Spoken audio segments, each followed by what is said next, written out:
Shalom.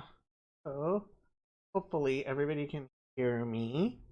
I am trying. Um, I'm leaving my Discord volume on, so if people want, we can try see how that works.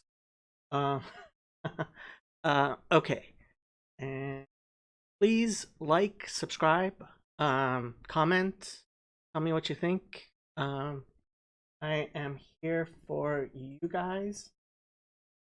Dominic, um, have y'all even read the Theological original Latin?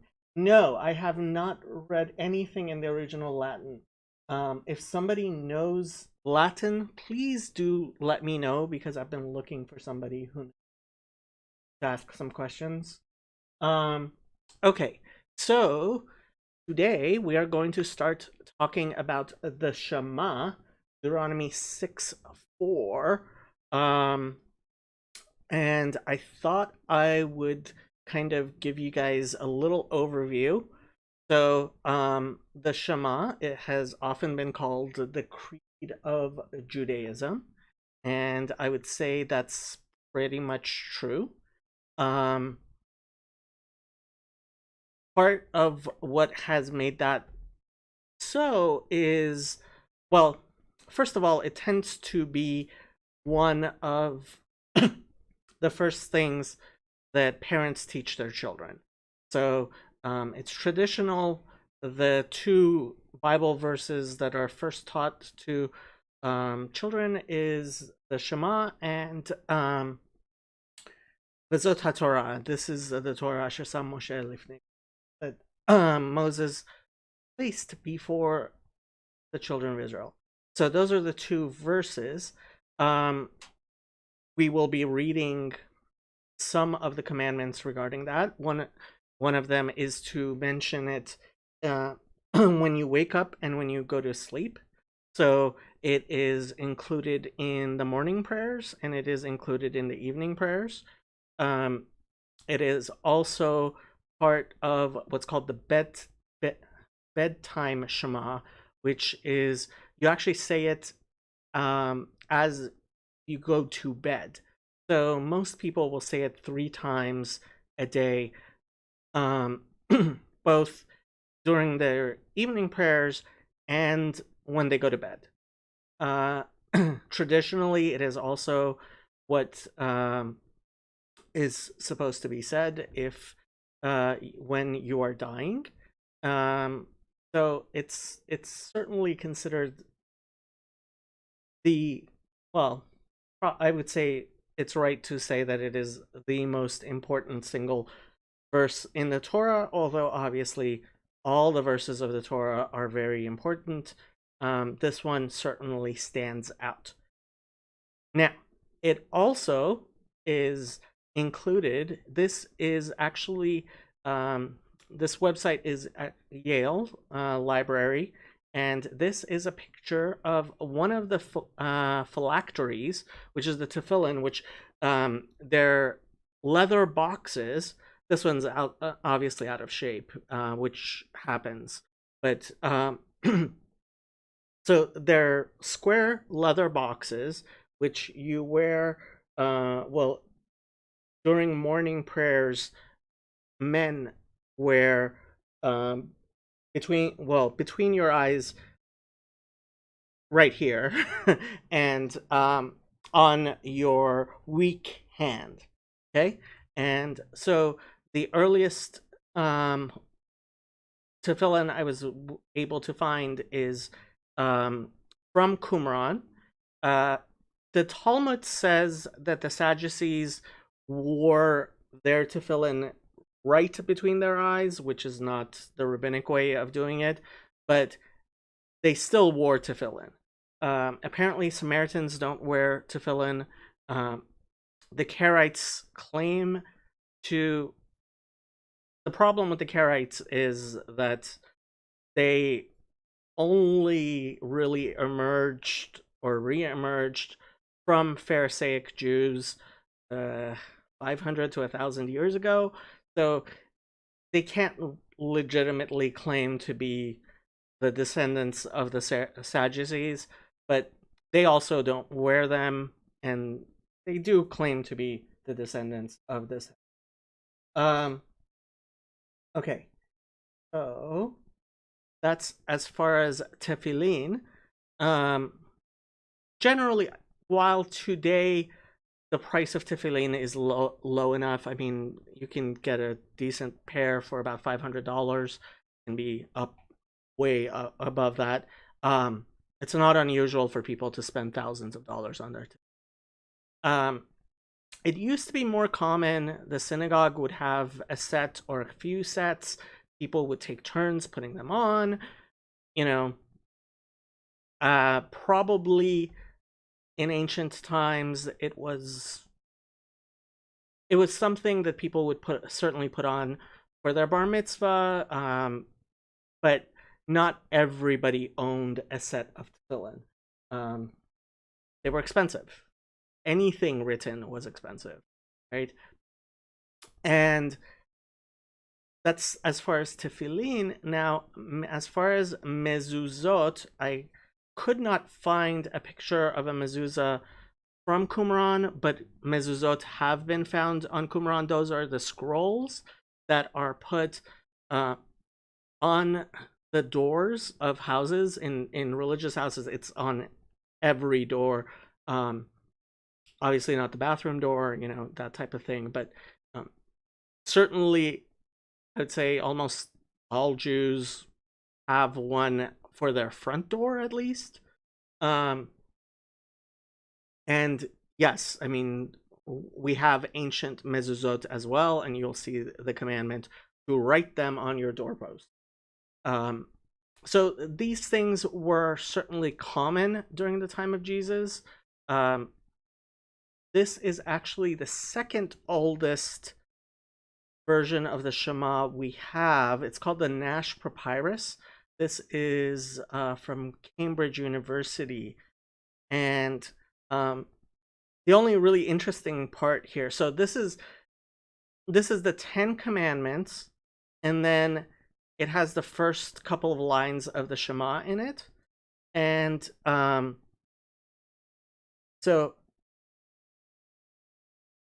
you can see Elokeinu here, and the beginning of Va'afta, and this is Echad. And here, what's very interesting on this is that it says Shema Yisrael Hashem Elokeinu Hashem Echad Hu. He is one, right? So it actually has the Hu there, which I thought is interesting. When we say the Shema in the prayers, it's normal to say Baruch Shem Kavod Malchuto L'Olam Va'ed after the Shema, before Va'ahavta. So my guess is that it was common to say some sort of responsive affirmation. This particular scroll is obviously not, well, people may disagree what exactly, because it's a combined strange version of the 10 Commandments going into the Shema. It was probably used by somebody for their personal prayers, but this is the second oldest thing that we have. So you can see the Shema, obviously, with the 10 Commandments, were basically all have been the most widely recognized and known parts of the Bible among Jews everywhere.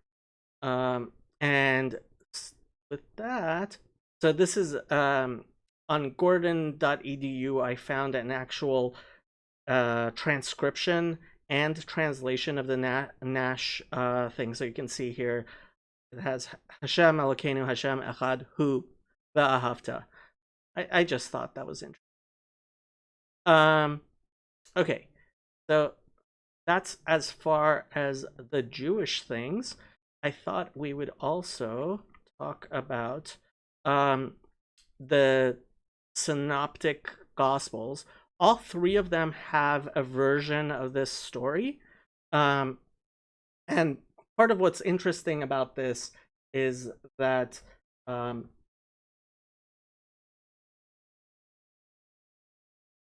sorry, I'm trying to keep monitoring everything. Um, Part of what's interesting is that this apparently is one of the very few places where when Jesus says something, everybody agrees, right? And obviously, this is something pretty much everybody agrees with. It was something that was agreed upon during the time of Jesus, by Jesus, and by Jews. Later on, it became, for some reason, a lot less common to talk about this. Mark is acknowledged to be the earliest of the three gospels by people. Um, so here is the story in Mark, chapter 12. The scribes, which is the first commandment of all? Then one of the scribes came, and having heard them reasoning together, perceiving that he had answered them well, asked him, which is the first commandment of all? Uh, the note here is foremost. I'm not going to do all the notes here. There's a lot of notes. You can also look at the NIV if you want to see the various manuscripts. It's not that different. Jesus answered him, the first of all commandments is, Hear, O Israel, the Lord our God, the Lord is one.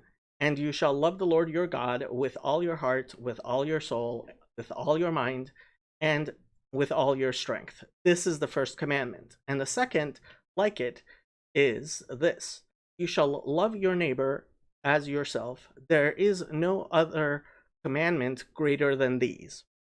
So the scribe said to him, Well said, teacher. You have spoken the truth, for there is one God, and there is no other but He. And to love Him with all your heart, with all your the understanding, with all the soul, and with all the strength, and to love one's neighbor as oneself, is more than all the whole burnt offerings and sacrifices. Now, when Jesus saw that he answered wisely, he said to him, You are not far from the kingdom of God. So that's in Mark. Look at the similar thing in Luke. This is chapter 10. And behold, a certain lawyer stood up and tested him, saying, Teacher, what shall I do to inherit eternal life? He said to him, What is written in the law? What is your reading of it? So he answered and said, You shall love the Lord your God with all your heart, and with all your soul, and with all your strength, and with all your mind, and your neighbor as yourself. And he said to him, You have answered rightly. Do this, and you will live. And then it goes into the Samaritan story. And here it is in Matthew. But when the Pharisees heard that he had silenced the Sadducees, they gathered together. Then one of them, a lawyer, asked him a question, testing him and saying, Teacher, which is the great commandment in the law? Jesus said to him, You shall love the Lord your God with all your heart, with all your soul, and with all your mind. This is the first and great commandment, and the second is like it. You shall love your neighbor as yourself. On these two commandments hang all the law and the prophets. And so, the saying, the New Testament has a lot of new and wonderful things. The problem is that all the new things are not wonderful, and all the wonderful things are not new.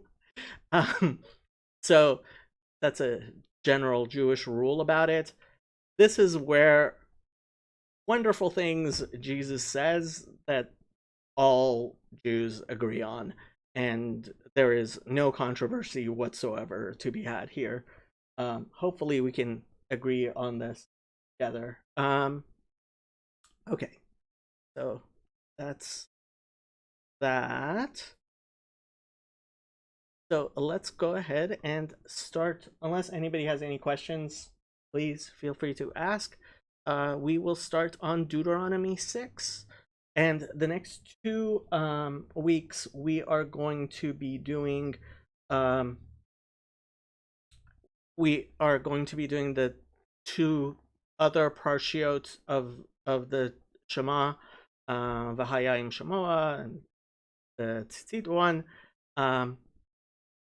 And I'm not sure where we're going to go after that. Probably go back to Genesis or maybe do some Psalm. Okay, so New King James Version, Deuteronomy 6:1. Now this is the commandment, and these are the statutes and judgments which the Lord your God has commanded to teach you, that you may observe them in the land which you are crossing over to possess. NIV. These are the commandments, commands, decrees, and laws the Lord your God directed me to teach you to observe in the land that you are crossing the Jordan to possess. Abad, this okay. This is the commandment, the statutes, and the ordinances that the Lord your God commanded to teach you to perform in the land into which you are about to pass to possess it. Let's take. וזאת המצווה, החוקים והמשפטים אשר ציווה הוויה אלוקיכם ללמד אתכם לעשות בארץ אשר אתם עוברים שמה לרשתה. Okay, so it is a little bit interesting. It says vezot hamitzvah. I think, it's actually kind of it's kind of a parallel structure. You would think it would be ve'ele hamitzvot, but there's vezot habracha, vezot. So it's a parallel structure with other places that start vezot. And that's why I think mitzvah is in the singular, whereas chukim and mishpatim are in the plural. Like I explained before, we say in Judaism there's 3 categories of commandments. There are mitzvot, which are usually translated as commandments, and we say that those are things which set Israel apart. So for example, we would say something like Shabbat or Kashrut. Not Kashrut, actually, but things that are signs of being a priestly nation.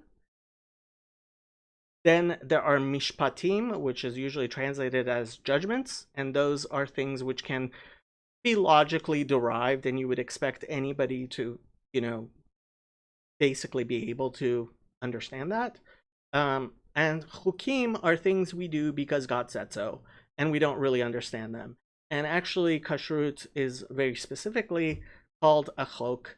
There are other things that are called chukim, and exactly, what falls into what.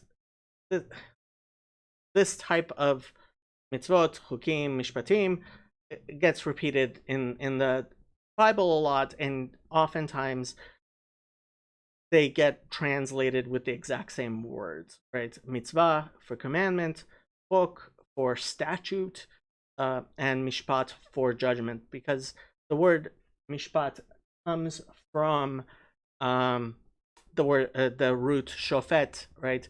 So Shoftim is the book of Judges, right? Asher tzivah, right? So this mitzvah comes from tzivah, right? Havaya Elokechem, all y'all's God.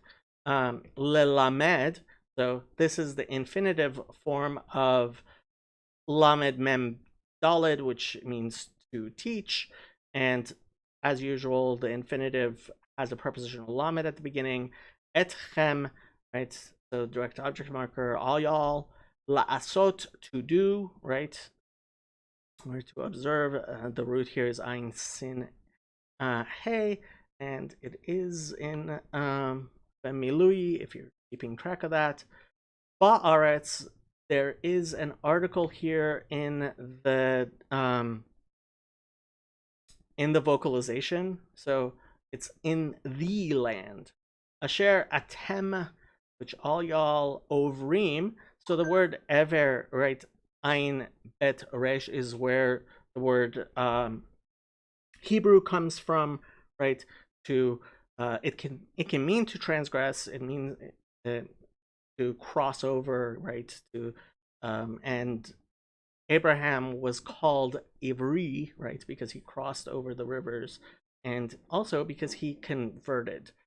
So that's where the word Hebrew comes from. Shama. So the hey at the end of this is not the third person feminine singular like they have it here. This is what's called the directional hey. So a hey at the end of a word can be directional, right? So if you want to say I'm going home, you can say ani holech labaita, right? So you have a hey at the end towards home, abaita. Or ani holech mitzrayma, I go towards Egypt, right? Rima or Negba or Tzafona, right? So this directional hey does get used a lot in the Bible. Lerishta, and so again, this is it's in the infinitive of reshet, which means to means Yerusha is inheritance, right? Or to possess, to inherit, right? And that hey at the end, the the dagesh there tells you it's what's called a hey mapik, right? There's a pronounced hey, an aspirated hey, which tells you to possess it, right? Lerishta. So that's actually the one that is third person feminine singular. Okay, so pretty simple stuff. Bit of a review.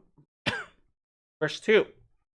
That you may fear the Lord your God, to keep all his statutes and his commandments, which I command you, you and your son and your grandson, all the days of your life, and that your days may be prolonged. NIV. So that you, your children, and their children after them may fear the Lord your God, as long as you live, by keeping all his decrees and commandments that I give you, and so that you may enjoy long life. Chabad, in order that you fear the Lord your God, to keep all his statutes and his commandments that I command you, you, your son, and your son's sons, on all the days of your life, and in order that your days may be lengthened. Look at the Hebrew. Lema'an tir'a et havaya elokecha lishmor et kol chukotav u'mitzvotav asher anochi metzavecha ata ubincha uben bincha kol yamei chayecha ulema'an yarichun yamecha. Okay, so this word lema'an, because doesn't show up that much, but it does. So that, right? Lema'an, so that. And it's funny, from the Arabic, ya'ani has kind of come into modern Hebrew, which is a has a so the word lama'an I don't think is used very much in modern Hebrew. Anyway, tir'ah, it's in the imperfect of yud resh aleph, which I usually translate as awe, because it can be both awesome and awful, right? So both for things which are considered awe-inspiringly good and awe-inspiringly bad. So, right, fear so that you may fear, so you may be in awe. Et Havaya Elokecha. It switched from all y'all to single y'all. Lishmor, to keep, right? So shin mem resh means to guard or to keep, and this is written bechisaron if you're keeping track of that, without the vav. Et kol chukotav, it's all of his mitzvot. Chukotav, his his hukim. Sorry, u mitzvotav, and chukot is written bechisaron. It's with a kubutz and with a yeah. There's no vav. Ukot.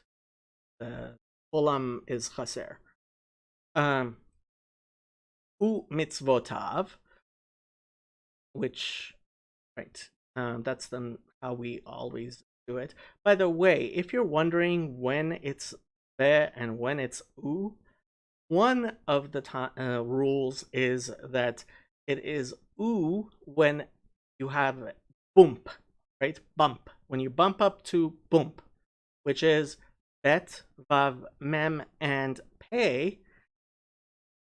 If you have a vav before those four, then instead of ve, it becomes u. So here it's u mitzvotav, right? Because it's starting with a mem. Asher anochi, like we said, anochi is the more formal way of saying I. Metzavecha ata uvincha uven vincha.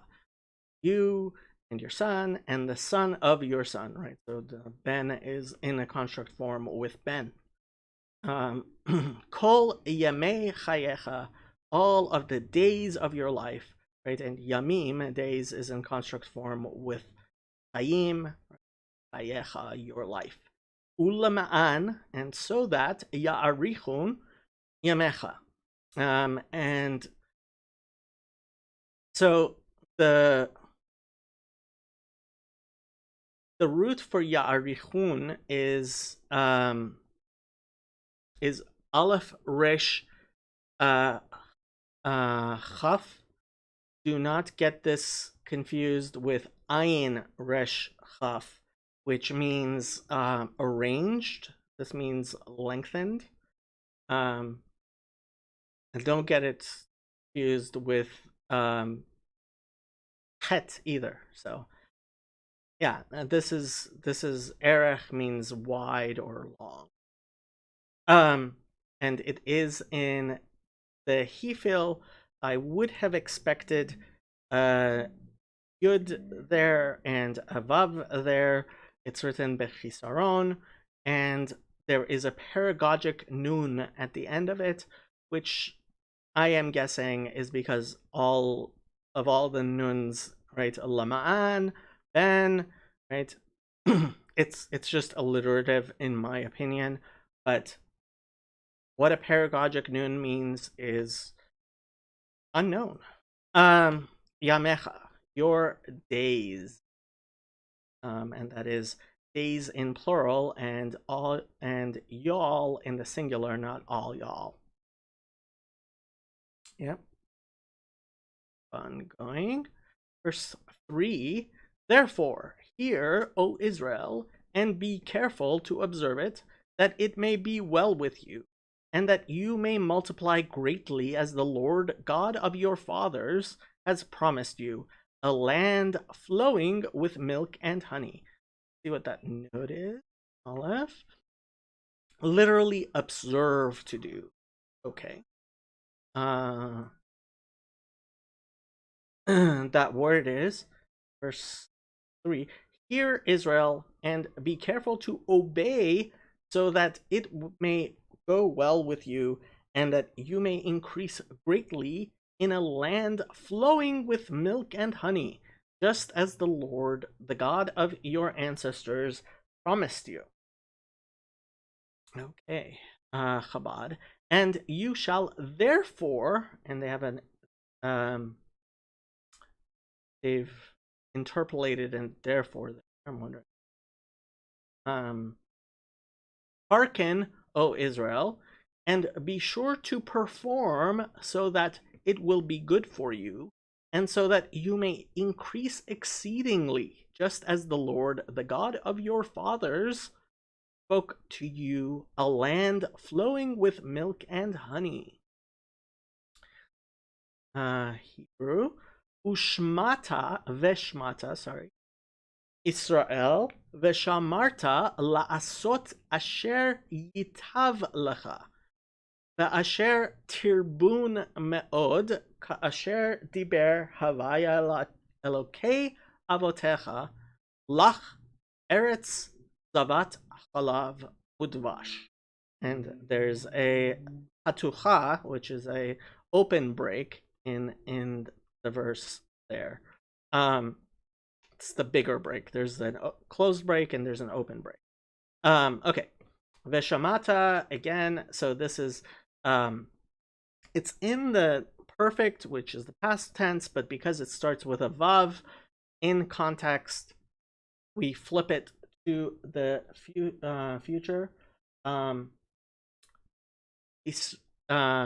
Israel, the shamarta. So again, it's getting flipped.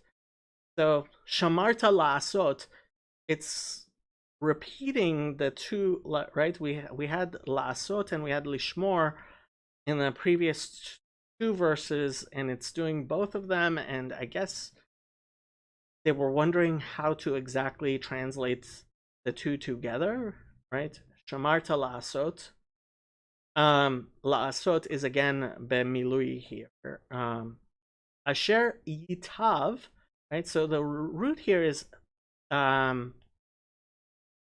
well, we previously also looked at this. It's they have it in the call of Yud Tet Bet.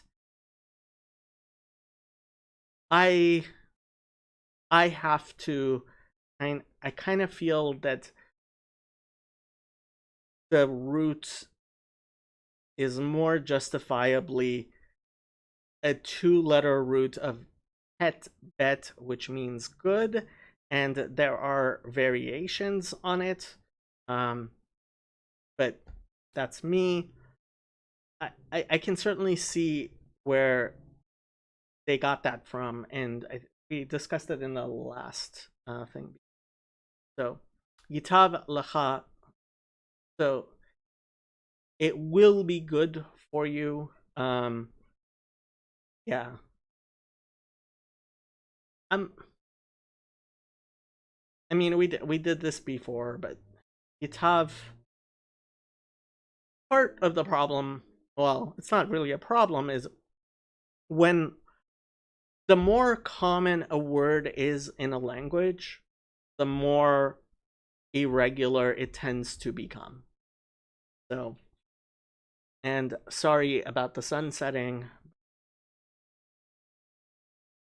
You can see exactly how shiny my okay. Tavlacha ve'asher tirbun, right? Me'od. So this is in the imperfect, second person masculine plural with a paragogic nun at the end, and it's, so I guess the root would be resh vav et, resh bet. Okay. Okay. You know, again, yeah, Rabbah, many, right? So this is Rav, much. Me'od, almost always written bechisaron. And we'll see it again, right? Me'odecha, but this is greatly. Ka'asher, diber, right? As spoke. So this is the more intensive.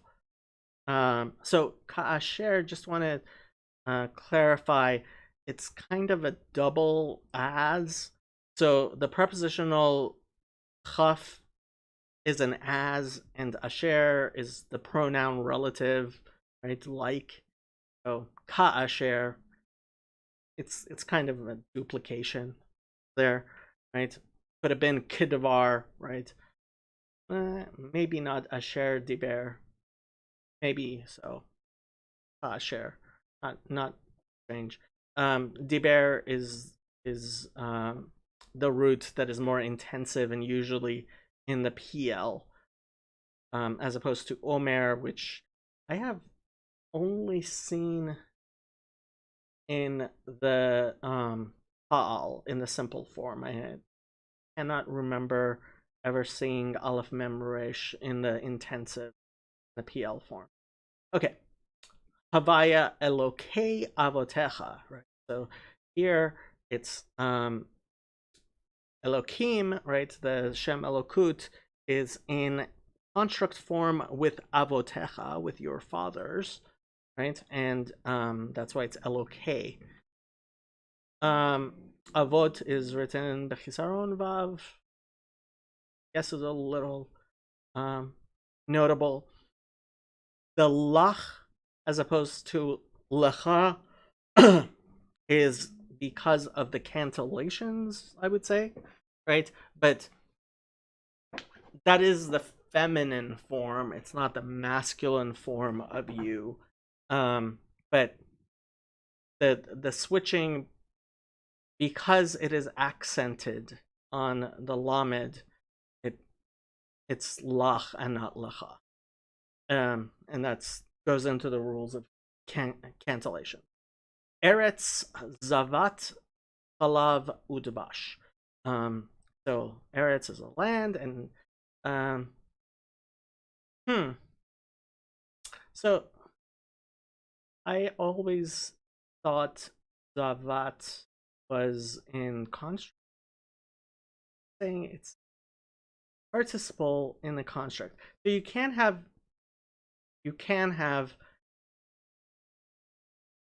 verbs within a construct chain. So they're saying zava. So zava means to so like a zav is somebody who, yeah, gush. So I mean,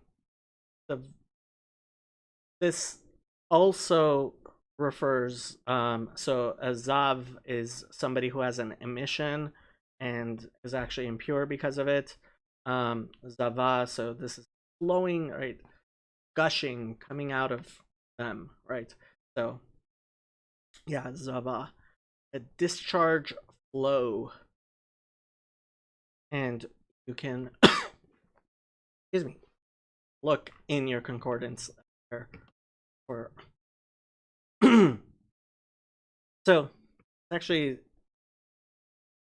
Zain Vav Bet is the root, Eretz is feminine, Zava is feminine form of Lazuv, and because it's in a construct form, the Hey turns into a Taf. So Eretz Zavat Chalav Udvash. This is something, I think it's repeated several times in the Bible. Yeah, Zavat Chalav, Exodus 3:8, Zavat Chalav 3:17, Zavat Chalav, Exodus 13:5, Zavat Chalav, right? And actually Chalav Aduash is the name of several kosher restaurants. Okay, so Chalav, so can mean fat. Chalev is fat, and Chalav is milk.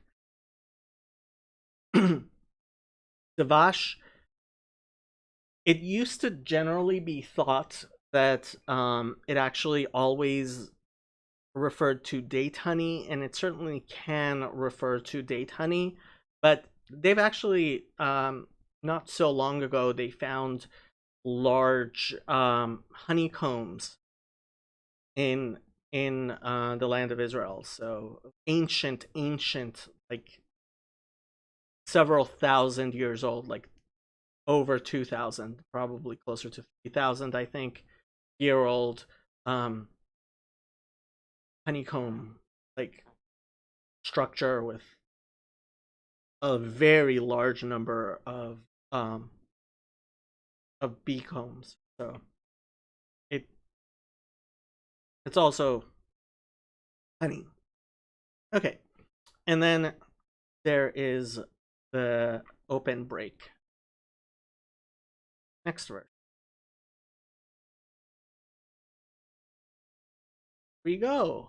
Hear, O Israel, the Lord our God, the Lord is one. Um, Hear, O Israel, the Lord our God, the Lord is one. Abad.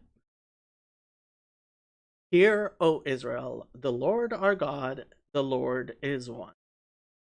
So this is one of the best known Rashis, and because it refers to Zephaniah 3:9, I just have to read it.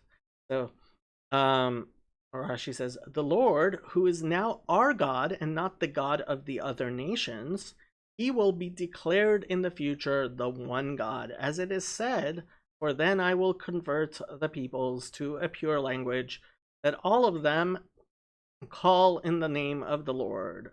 Zephaniah 3:9. And it is also said, on that day will the Lord be one and his name one. And that apparently comes from the Sifrei, which is a midrash. And so let's look at the Hebrew. And what's really, really important here is to remember that there is no present tense of the verb to be in Hebrew. Like I pointed out in the Nash papyrus, there was actually a who at the end of the verse here. And sometimes the pronoun is used as a stand-in for the word is, right? So certainly the person who wrote that scroll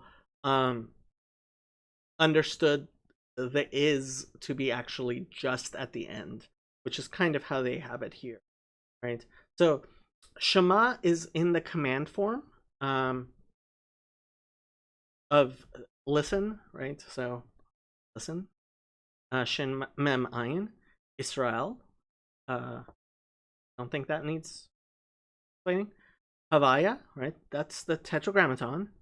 Elokeinu, so that is the Shem Elokut with the ending, which is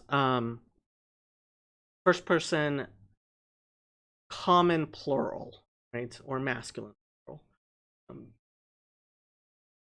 Hashem, right? So the tetragrammaton again, and that right there tells you that we make a break when we're reading it with echad, right?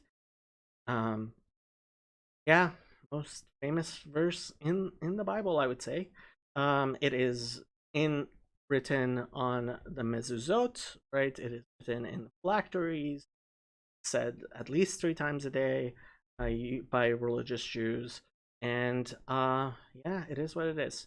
So where exactly you want to put the is there, because there is no verb in that statement, right? Havaya Elokeinu, Havaya Echad. I would say in the Hebrew, it's not really necessary. Understood that all of it is together. And of course, Trinitarians try to play all kinds of games with this verse, and it's all cringe. What can I tell you? All cringe.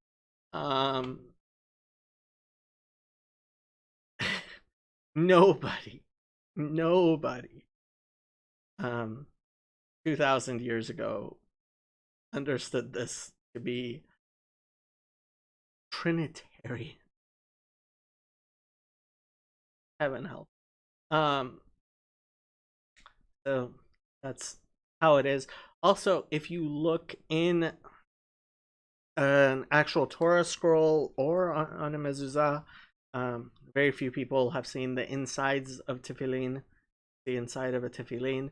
The ayin and the daled are enlarged when these are written by scribes. So that's that. Okay. And like I said before, it is traditional when we are reciting it in prayers to, between 4 and 5, say Baruch Shem Kavod Malchuto La'olam Ba'ed. Blessed is the name of his glorious kingdom, always and forever. Simple translation of that. Yeah. And that is said silently except on Yom Kippur when it is said out loud, and that is based on Kabbalah. Okay. Verse 5. You shall love the Lord your God with all your heart, with all your soul, and with all your strength. Love the Lord your God with all your heart, and with all your soul, and with all your strength. And you shall love the Lord your God with all your heart, and with all your soul, and with all your means. So that's, I'm sure Rashi will say, coming from the Mishnah. I want to say Barachot. Yeah, the well, he's bringing it from the Talmud. Yeah, it's all there. What exactly love, heart, and soul, right? Exactly. Not the most clear thing there, and there's a discussion in the Mishnah, and you can read the Rashis, like how exactly we understand this. But ve'ahavta, so it's in the perfect, and the vav is flipping it, right? The imperfect. Et, object marker, havaya alokecha, Lord your God, bechol, with all, bechol, levavcha, and like I've said before, you can write the word heart in Hebrew with one bet or with two bets.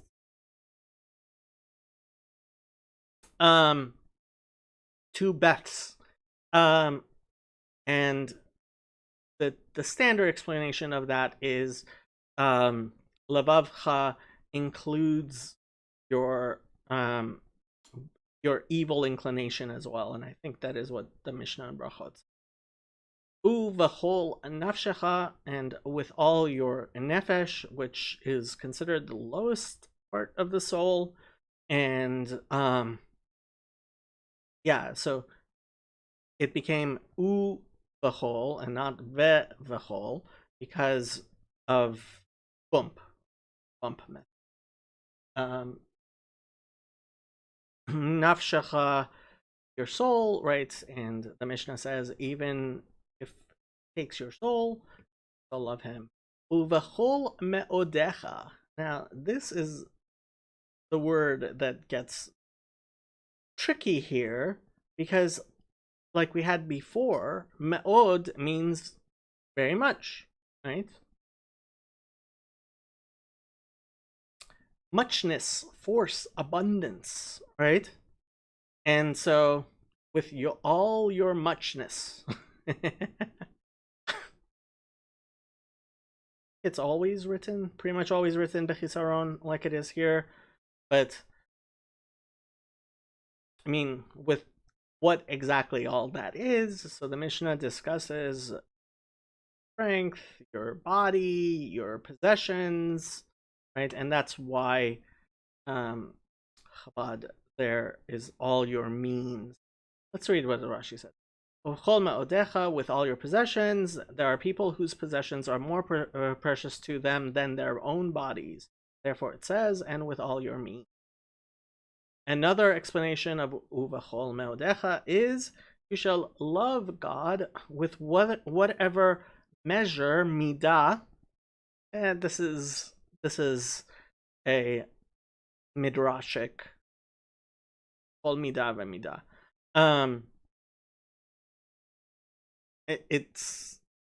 It that is not mem dalad hey is not the root, obviously.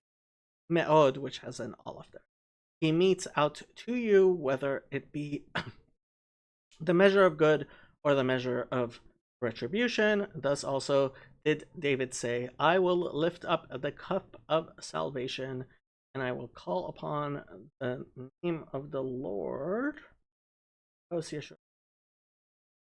I found trouble and grief, right? So he giving the two, and the Mishnah in Brachot actually talking about saying Baruch Dayan Emet, saying the blessings, right? Even on the bad things, because within Judaism, we believe that God is the source of all things, not just the good things that happen to us, but even the bad things happen to us, because everything happens because God said so. Okay.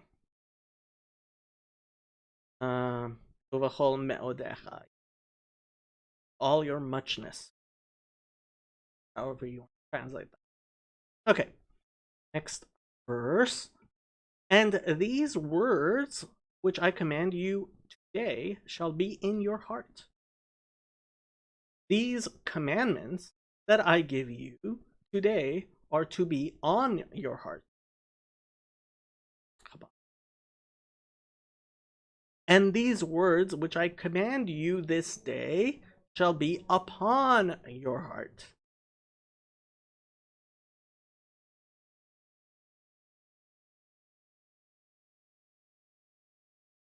V'hayu hadevarim ha'ele asher anochi metzavecha hayom al levavecha. So, again, this is the perfect getting flipped by the vav, right? Shall be. Ha-devarim, the things, the words, right? Ha-ele, so these words, right? Words, ha-devarim ha-ele. Asher anochi metzavecha, which I command you. Hayom, this day. So yom means day. Hayom means this day, today, right? Al levavecha. So this is the preposition with the ayin, not aleph. However you want to translate that. Levavecha, again, written with the two bets. Nothing controversial. 6:7. You shall teach them diligently to your children, and you shall talk of them when you sit in your house, when you walk by the way, when you lie down, and when you rise up. And the last two are the reasons why we say that, why we say it in the morning and during the morning. And so, NIV. Impress them on your children. Talk about them when you sit at home, and when you walk along the road, when you lie down, and when you get up. And I mean, the rest of 6:4 through 9, right? Not just 4 and 5. Look at 6 through 9. See why these particular words became so important within Judaism, as it is something God seems to care about a lot. He's emphasizing these particular words, just like Jesus did, and Jews have always done. Okay. And you shall teach them to your sons, and speak of them when you sit in your house, and when you walk on the way, and when you lie down, and when you rise up. A lot of Rashis here. So, Veshinantam levanecha, vedibarta bam, beshiftecha beveitecha, uvlechtecha vaderech, uvshochbecha uvqumecha.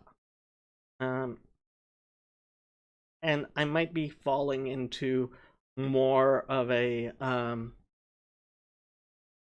liturgical pronunciation than a modern Hebrew one, because I've said this verses so many times, and I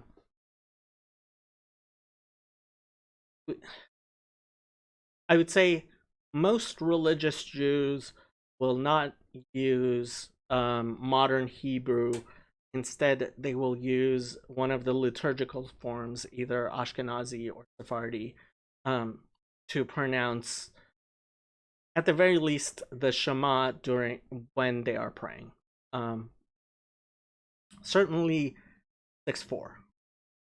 One of the few ones where the Daled, so Beged Kefet, very few people actually, so those 6 letters have the differences with the Dagesh, without the Dagesh.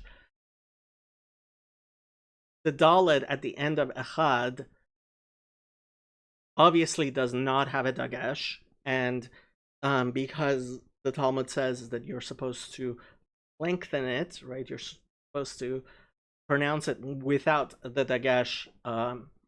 Pretty much everybody's kind of careful to have, that's basically the only place people say it different. But yeah, that's odd. Anyway, Veshinantam, sorry, and you shall. So the word shonen, right, is from two, right? Well, sharpen and none.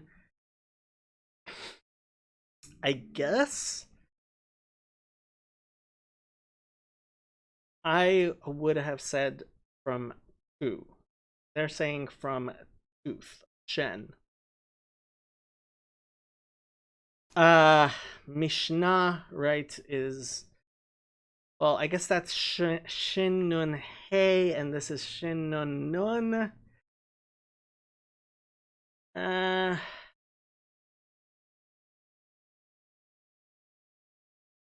Nah. Shnaim.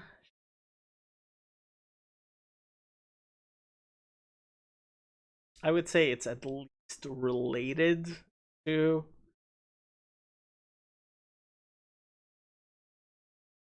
the root for two.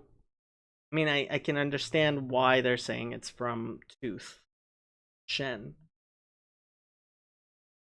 I certainly think a lot of people connect the two with Mishnah, which means to repeat, right? Repetition. Shinantam, you shall repeat them, teach them, sharpen them. I think most people think Mishnah there. I wonder what Rashi says. Veshinantam, this is an explanation. So Rashi says that it's sharpness, meaning that these words sharply impressed in your mouth. And apparently the Talmud says that in Kedushin 30a as well. I guess Rashi agrees with Stone there. I certainly always thought Mishnah when I Shinantam shall teach them. And it's in the perfect, but getting flipped by the Vav. Le vanecha, to your sons. Vanecha. Vedibarta, right? You shall speak about them. So this is the more intensive speech. Bam. Of them, literally in them. With them, I guess. Beshiftecha, when you sit, right? Leshevet, sit. Shin bet hey. bebeitecha, in your house, uvlechtecha, so this is holech, the hay kind of absconds in lelechet. I guess lamed chaf hey. No, hey lamed chaf is, like I said, the more common a verb is, the more likely it is to be regular. Anyway, ba derech.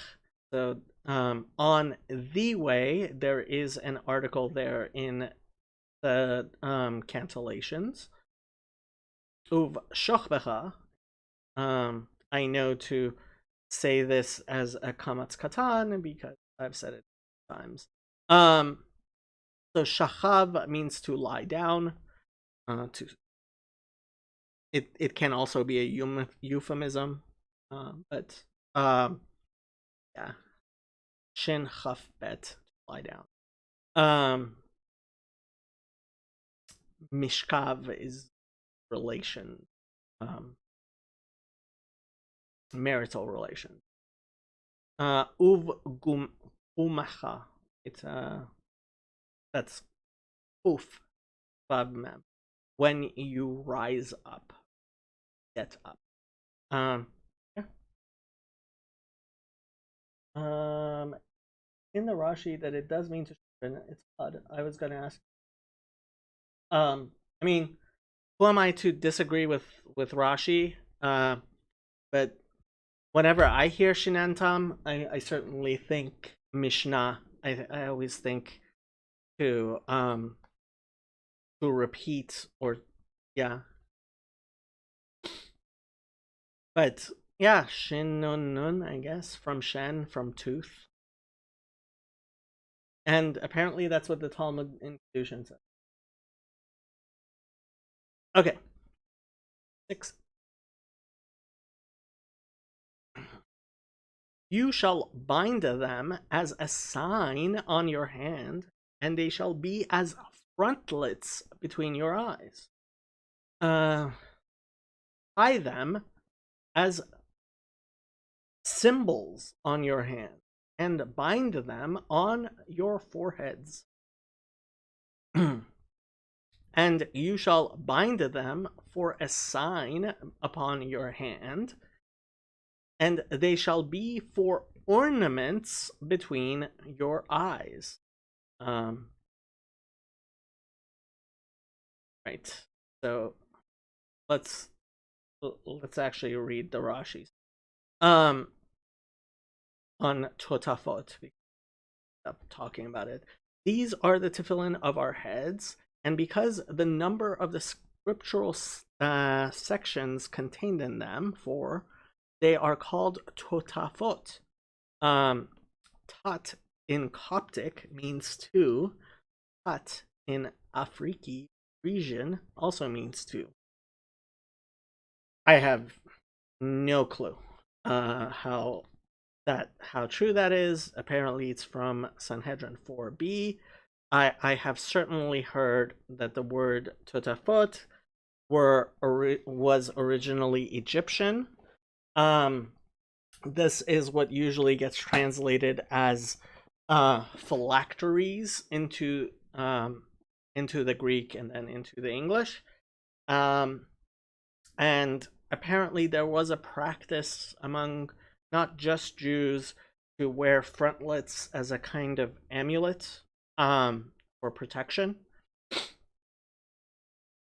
What you want to do with letotafot, it's pretty clear it's not an inherently Hebrew word. I don't know, what's the show? Okay, so uk shartam leot al yadecha v'hayu letotfot beinenecha. And if I forgot to mention it, when Jesus talks about the phylacteries, he says he is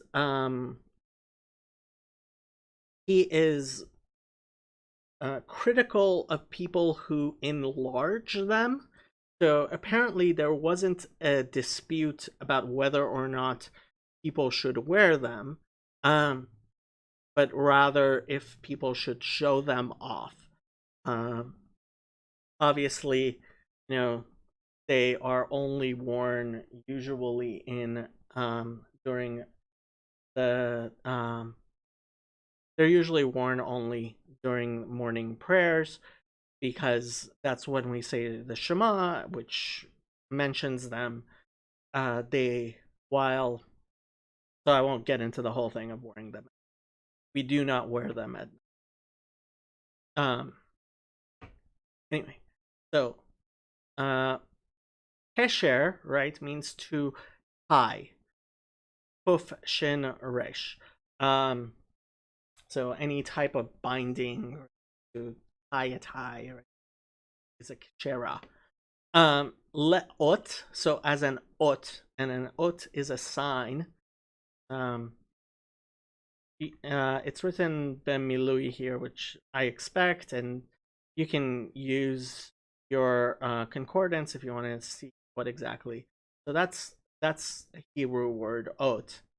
Al, the preposition of the ayin, yadecha, your hand, and in a different place, yadecha is written with a hey at the end, and that's where we learn that it should be with your weak. We'll do that next week probably. That's where we learn that you should put it on your weak hand, but yadecha here on your hand it was never worn on both hands, always on one of the hands, the weaker hand. That so if you're left-handed, you wear it on your right hand. If you're right-handed, you wear it on your left hand. Vehayu, they shall be, right? Getting flipped again. Le totafot, right? And it's written with a bechisaron. And you know, you can go to town on that word 3 times in the Bible. And Aramaic is tefta. I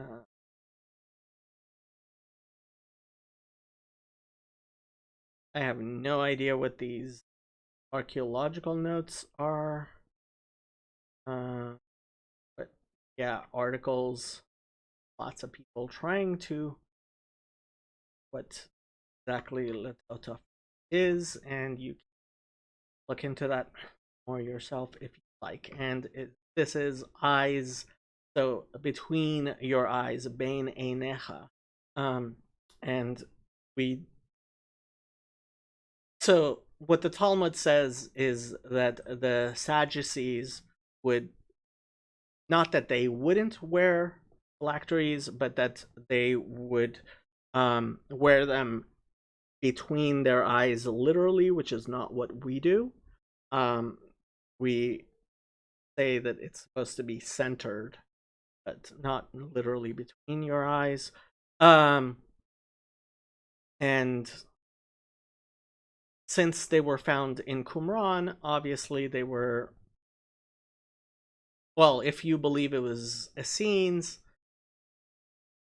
I find it very hard to believe that the Sadducees did not wear tefillin, yet, and there's no record of that or indication. Okay, let's keep.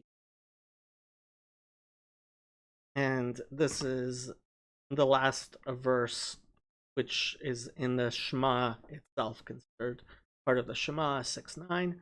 You shall write them on the doorposts of your house and on your gates. And if you go to Israel, you will see that the gates of the city of Jerusalem actually have mezuzot on them. Write them on the door frames of your houses and on your gates. And you shall inscribe them upon the doorposts of your house and upon your gates. Um, וכתבתם על מזוזות ביתך ובשעריך. So this, I mean, it's getting flipped from, but this is the call. I'm not sure why they decided to make it inscribe as opposed to write. Al is the preposition ayin, mezuzot. I think we're on say mezuzot. The word mezuzot and not mezuzot, it's written bechisaron. The second vav is missing. Um, right. It's written with a shuruk, but a cholam chaser, not a cholam maleh.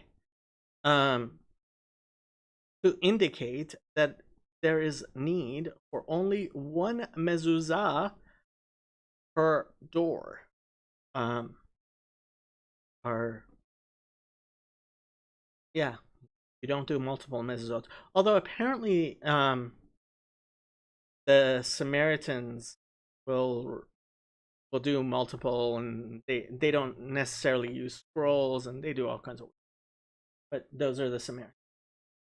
Okay, and upon your gates, right? Provinces. Visharecha. So mezuzot.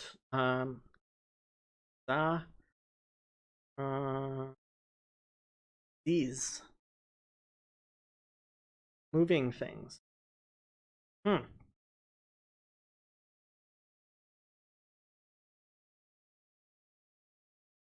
Shows up many times. 19 times in the Bible, so post. And look at that if you. Okay. And there is a setuma. This is a closed break. In sharecha gate. Pretty simple stuff, I would say. Verse 10. Against disobedience. So it shall be when the Lord your God brings you into the land which he, there's a note there, swore to your fathers, to Abraham, Isaac, and Jacob, to give you large and beautiful cities, which you did not build. See, promised. NIV. When the Lord your God brings you into the land he swore to your fathers, to Abraham, Isaac, and Jacob, to give you, a land with large, flourishing cities you did not build. And it will be when the Lord your God brings you to the land he swore to your fathers, to Abraham, to Isaac, and to Jacob, to give you great and good cities that you did not build. Okay? V'haya ki yaviacha Hashem Elokecha el haaretz asher nishba la'avotecha la'Abraham le'itzchak uleYaakov latet lach arim gedolot v'tovot asher lo vanita. So, shall be, right? It's getting flipped. Ki aviacha. So this is, the root is bet vav aleph, and it's in the hefil. It's in the causative form, right? Yaviacha. So God causes you to come, right? Brings you. Hashem Elokecha. Right? It's singular y'all, not all y'all. El is with the aleph, not ayin. Haaretz, the land. Asher nishba. So this is the shin bet ayin is the root to swear and everything. And this is in the nifal. It's in the passive sense, right? So nishba. La avotecha, so to your fathers. Avot bechisaron rav. Strange. Le Avraham, to Abraham. So there's a lamed before each of them. Le Yitzchak u le Yaakov. Jacob. Latet, that is the infinitive of to give. Lach, which is in the feminine, again because of the cantillation marks. Arim, so ear is a feminine noun, but it takes a masculine ending, so it's ir gedolah, arim gedolot. Right? How it is, gedolot, written bechisaron vav, gadol means big, it's feminine. Plural, tovot, right? Good. Feminine plural, also written bechisaron. Asher lo vanita, which you did not build, right? So livnot, and bet nun hey is to build. You did not build. Incontroversial, I would say. Yeah. I mean, swore versus promised. Okay. How you want to translate nishba, I guess.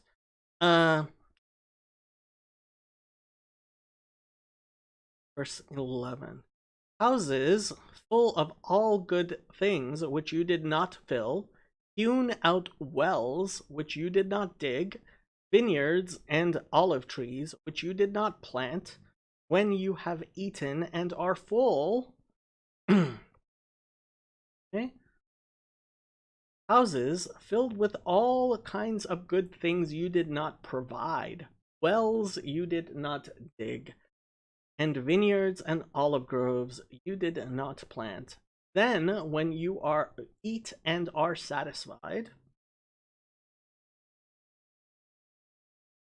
and houses full of all good things that you did not fill, and hewn cisterns that you did not hew, vineyards and olive trees that you did not plant, and you will eat and be satisfied.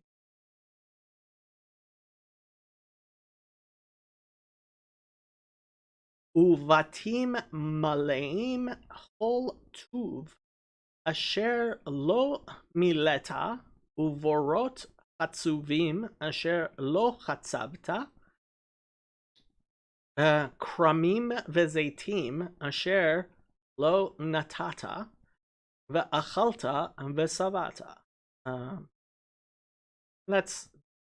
We'll get there. So vatim is houses, obviously. Meleim, so male means full, and it's the adjective with batim. It goes kol tuv, of all good things, and kol tuv is something we say a lot, right?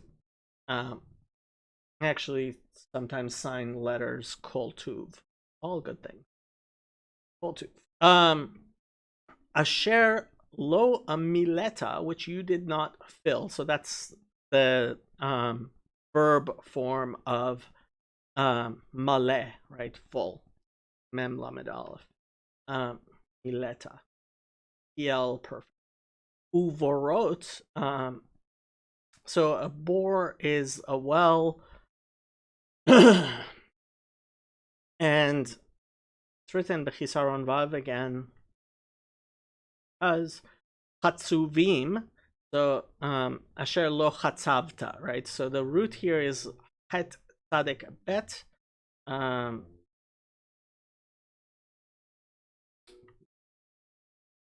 Chatzav.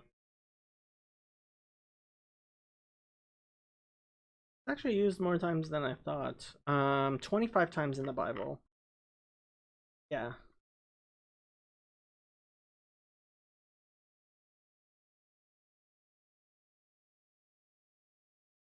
Tzav. Dig.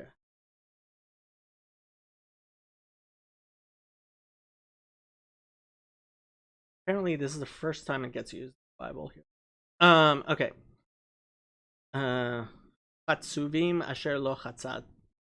Right, so chatzuv is passive participle of the call. Yeah. That's how you turn things um into adjective. Okay. Um Trying to think of a example of something like asher lo chatzavta, which you did not dig. Kramim, so kerem is a vineyard, right? Kind of like an orchard, but for grapes. Bezeitim, and so an olive tree is called a zait, which means olive.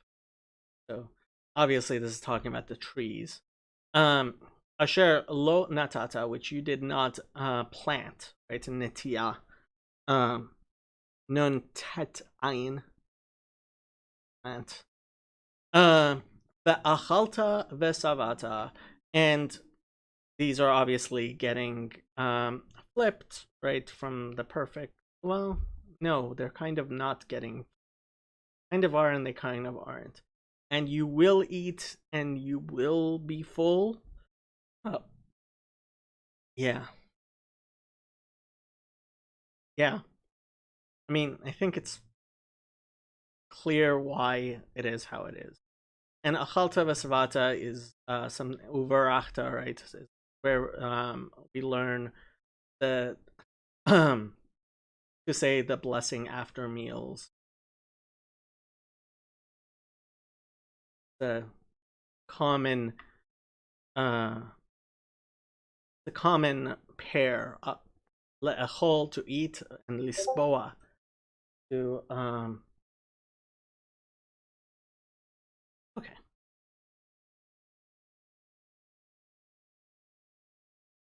12.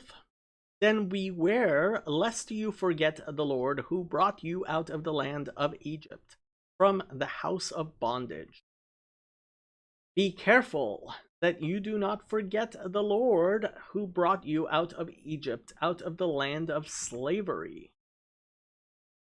But beware lest you forget the Lord who brought you out of the land of Egypt, out of the house of bondage. Hebrew, Hishamer lecha hen tishkach et havaya asher hotziacha me'eretz Mitzrayim mibeit avadim. So Hishamer is the Nifal command form. So it's the command form of the passive of guard. Okay? So however you want to translate that. Hishamer. So the root is shin mem resh. Lecha, selves, right? So yourself. Make yourself be guarded. Not in the causative. I almost would have expected it to be in the hufal. Okay. Hen means lest, right? Yeah, shows up a lot. Ishkach, right? So shin chaf het is to forget. And it's in the imperfect. Et havaya, correct object marker, and the tetragrammaton. Asher, so here it's pronoun relative who as opposed to that, referring to God. Hotziacha, so this is the hefil, it's the causative of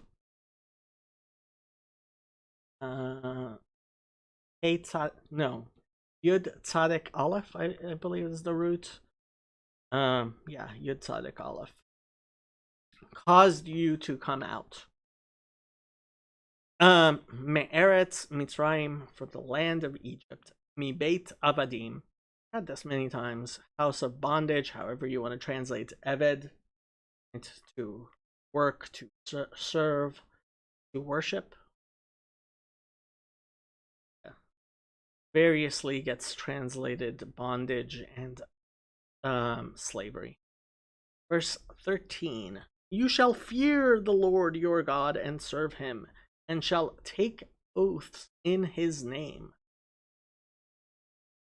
Fear the Lord your God, serve him only, and take your oaths in his name. God, you shall fear the Lord your God, worship him, and swear by his name. Et Hashem Elokecha tir'a ve'oto ha'avod uvishmo tishaveh. So, it's object marker, Havaya, Lokecha, right? Tira, right? So this is the root is again awesome, like we had before. The oto, right? So oto tells you that it's the direct object marker, whereas ito would be the preposition with. So him, oto, and it's normal for it to be bechisaron, like ha'avod, you shall serve, right? So it's again, it's the same root ayin bet dalid that we had for beit avadim. Uvishmo, and in his name tishaveh. So tishaveh is the imperfect of the nifal, of the passive of to swear, to make an oath, right? Like we had before, that asher nishba, right? That God swore or promised. So yeah, and that's not saying that you should swear, but that if you are going to swear, obviously, and Jesus says this as well, we don't swear if we can avoid it at all.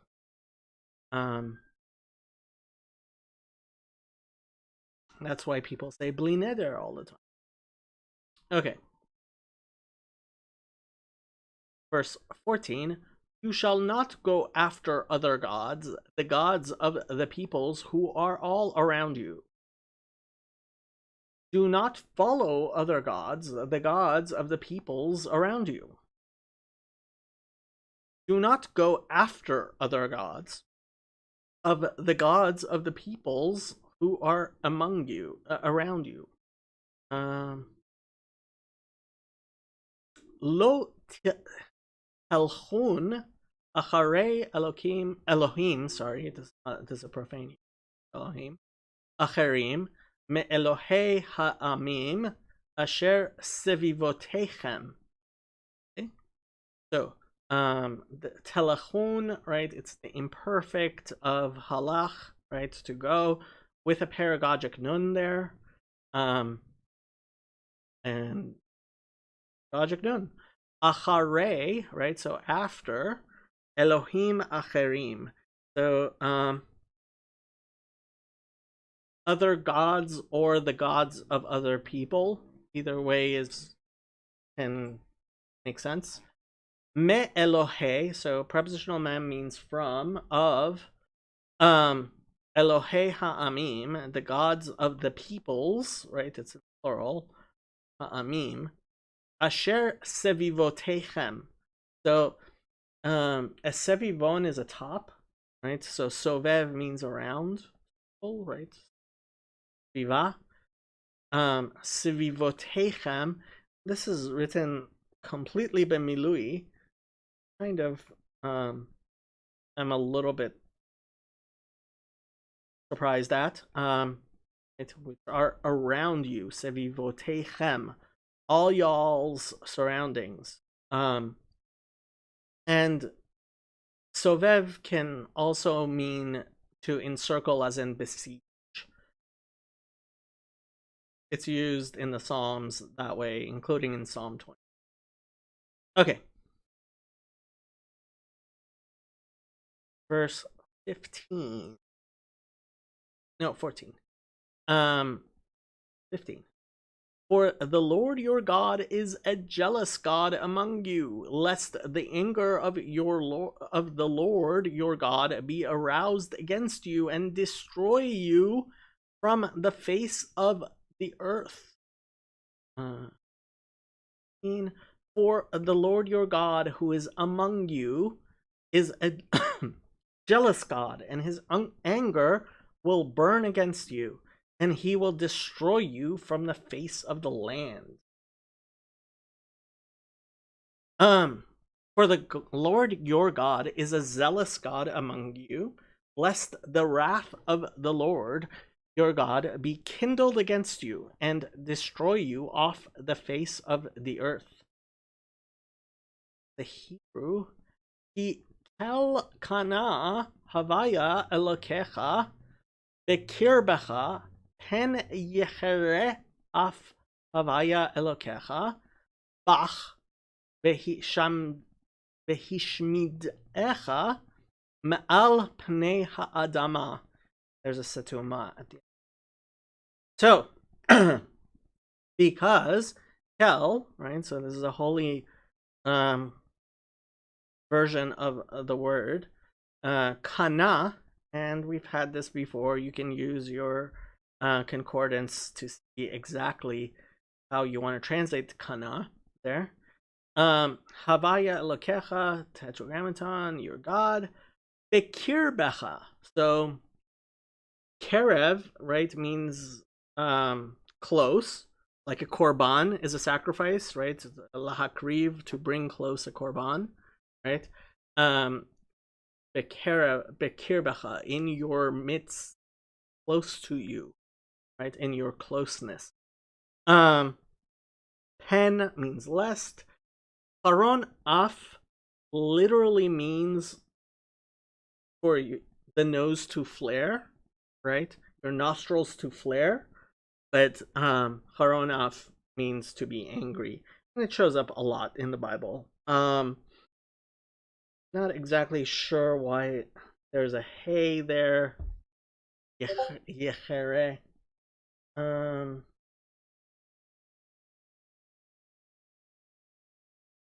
Buddy on the third question. No, this is okay. Yechere af havaya lokecha bach, right? Again, this is the feminine form, but because of the cancellations, behishmidecha. So shin mem dalid is actually what we usually use for like a person who converts away from Judaism is called a meshumad, right? Somebody who has been destroyed, I guess, but or shmad refers to right, zman shmad is considered a time of oppression. So what exactly shmad used a lot, 90 times in the Bible. And this is the hefil, it's the causative form of yeah, hishmidecha, shall cause you to be destroyed. Ma'al, and so it's with the ayin upon, right? Hine ha'adama, literally the face of the land, right? Adama usually translated as clay as opposed to eretz. Yeah, and there is a setuma, there's a closed break there. Okay.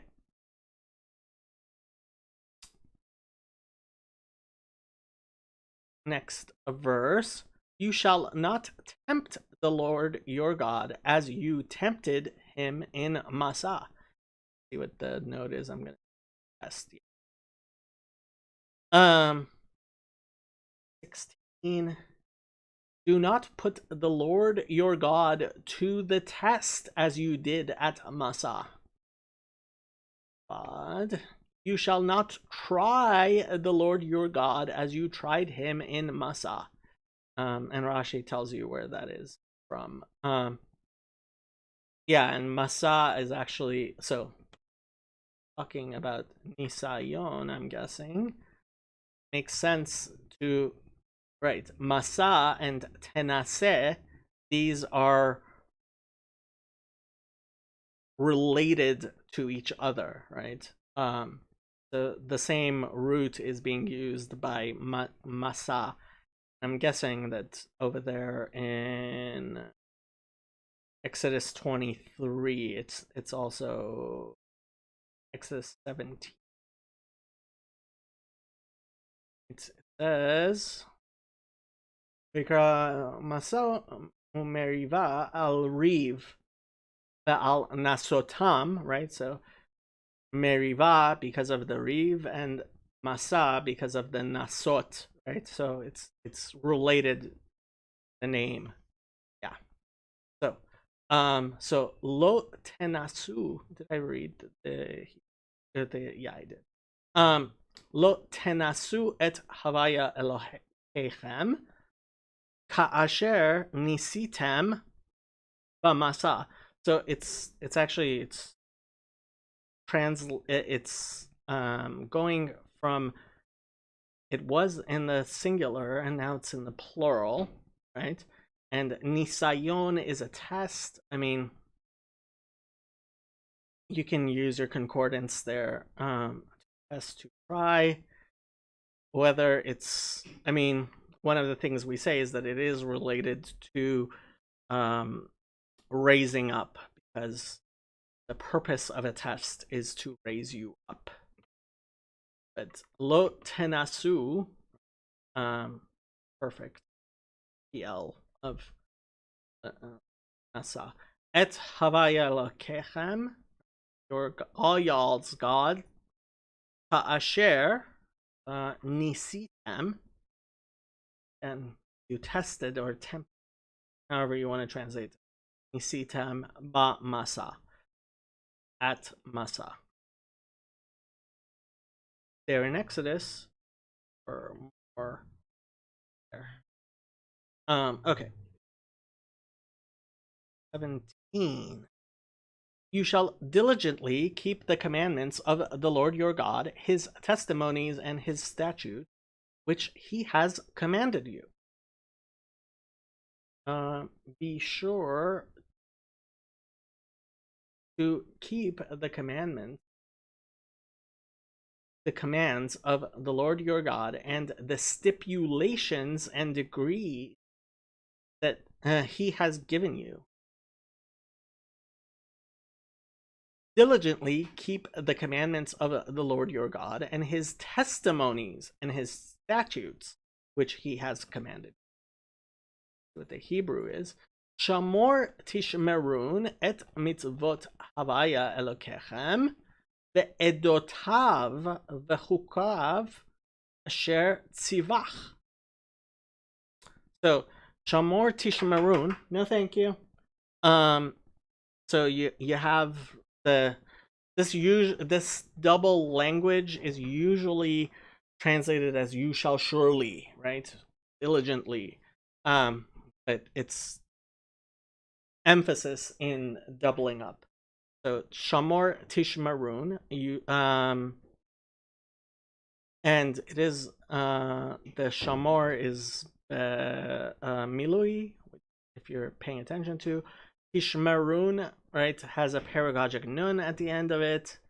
Et mitzvot Hashem, the commandments of God, Elokechem, all y'all's God, the edotav. So ed is a witness, right? Edot are testimonies, witnesses, right?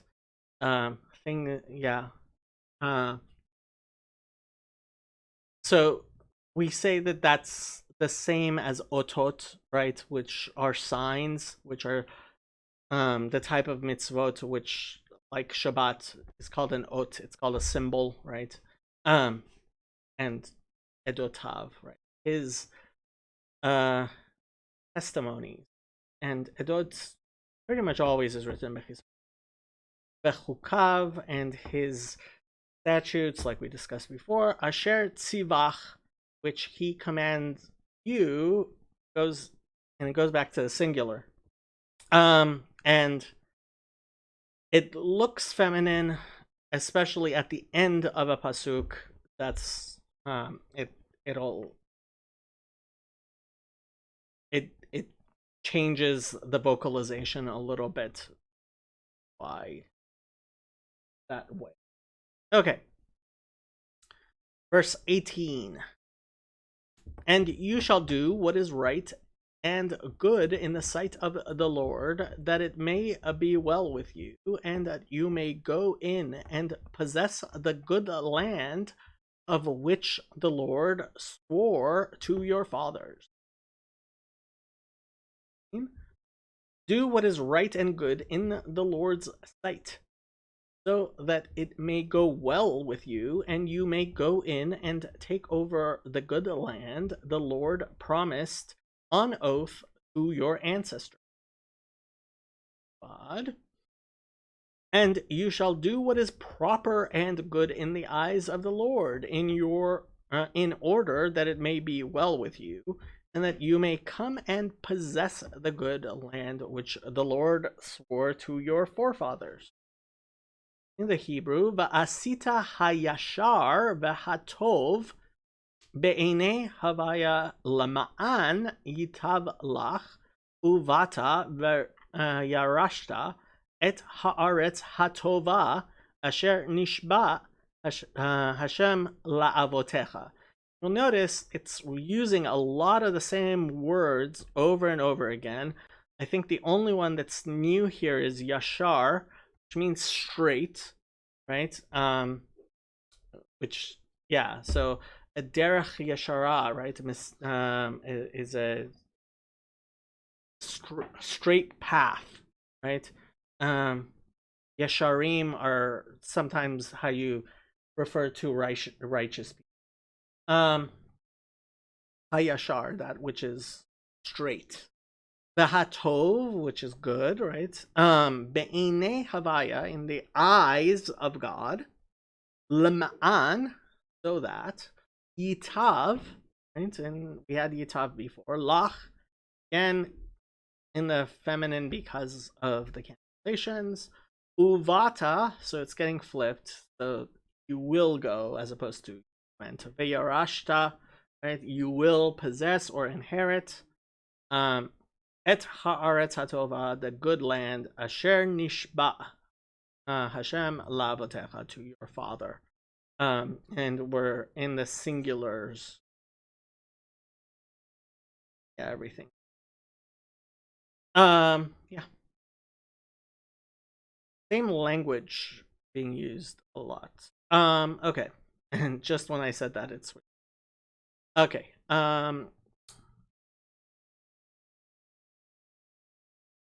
Okay. To cast out all your enemies from before you, as the Lord has spoken. Thrusting out all your enemies before you, as the Lord said. To drive out all your enemies from before you, as the Lord said.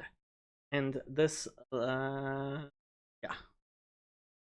So, lahadof et kol oivecha mipanecha ka'asher diber havaya. So, and there's a situ. So, this is not a word that I know. Lahadof, hadaf, to thrust. It goes up 11 times in the Bible. Cast away, drive.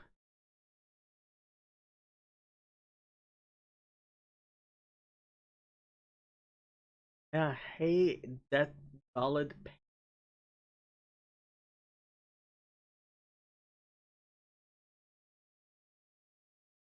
You can look at Strong's, I guess.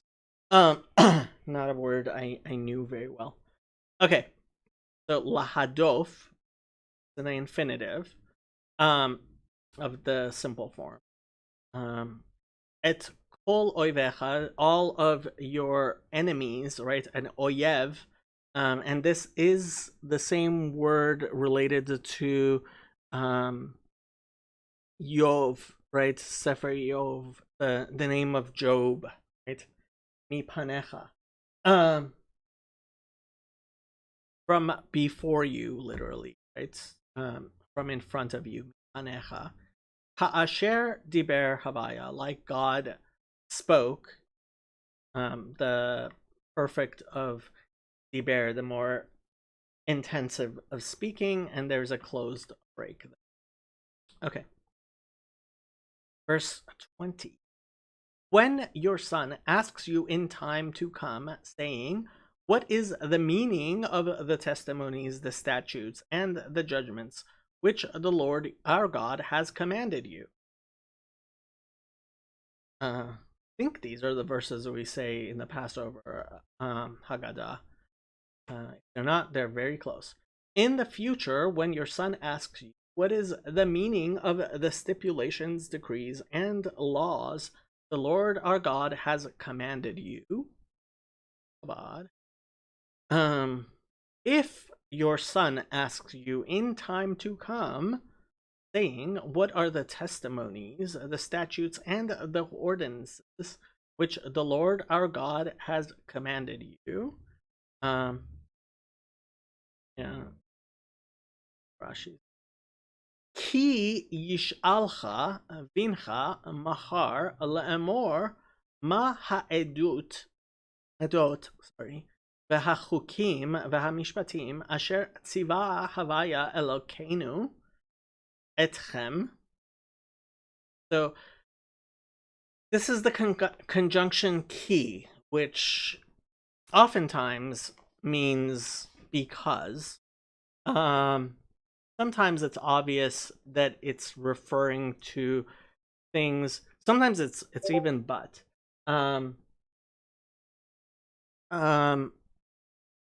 But so here there are many places, especially I guess in Deuteronomy, where it's used as an if, right? When.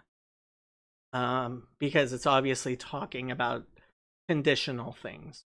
So yishalcha, so shin aleph lamed means to ask, right? Shoel, she'ela is a question. Bincha, your son. Mahar literally means tomorrow. And that's what Rashi was. Le'emor, saying. Amen. Ma ha'edot, right? What are these testimonies like we just had? V'hachukim and v'hamishpatim, right? Statutes and judgments. Asher tziva, which commanded. Havaya Elokeinu, our God, right? Doesn't happen that much often. Etchem, all y'all, right? So he's talking generally, I guess. All y'all, our God, all y'all. Yeah, I mean, not too hard there. Verse 20. I mean 21. Then you shall say to your son, we were slaves of Pharaoh in Egypt, and the Lord brought us out of Egypt with a mighty hand. Tell him, we were slaves of Pharaoh in Egypt, but the Lord brought us out of Egypt with a mighty hand. All from the Hada.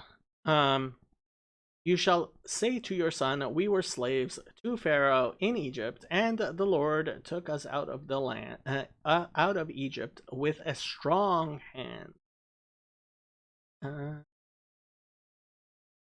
Ve'amarta levincha avadim hayinu lefaro b'Mitzrayim ve'yotzienu havaya mimitzrayim beyad hazakah.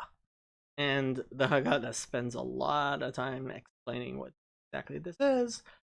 So it's getting flipped from the perfect to the imperfect, right? And you shall say, and this is the less intensive way of levincha, to your son, avadim, and we're in the singular you again. Slaves, servants, what exactly Eved is. Hayinu, we were, right? That's perfect of to be. Le Pharaoh, to Pharaoh. I don't think Pharaoh ever takes avav. Doesn't have one here.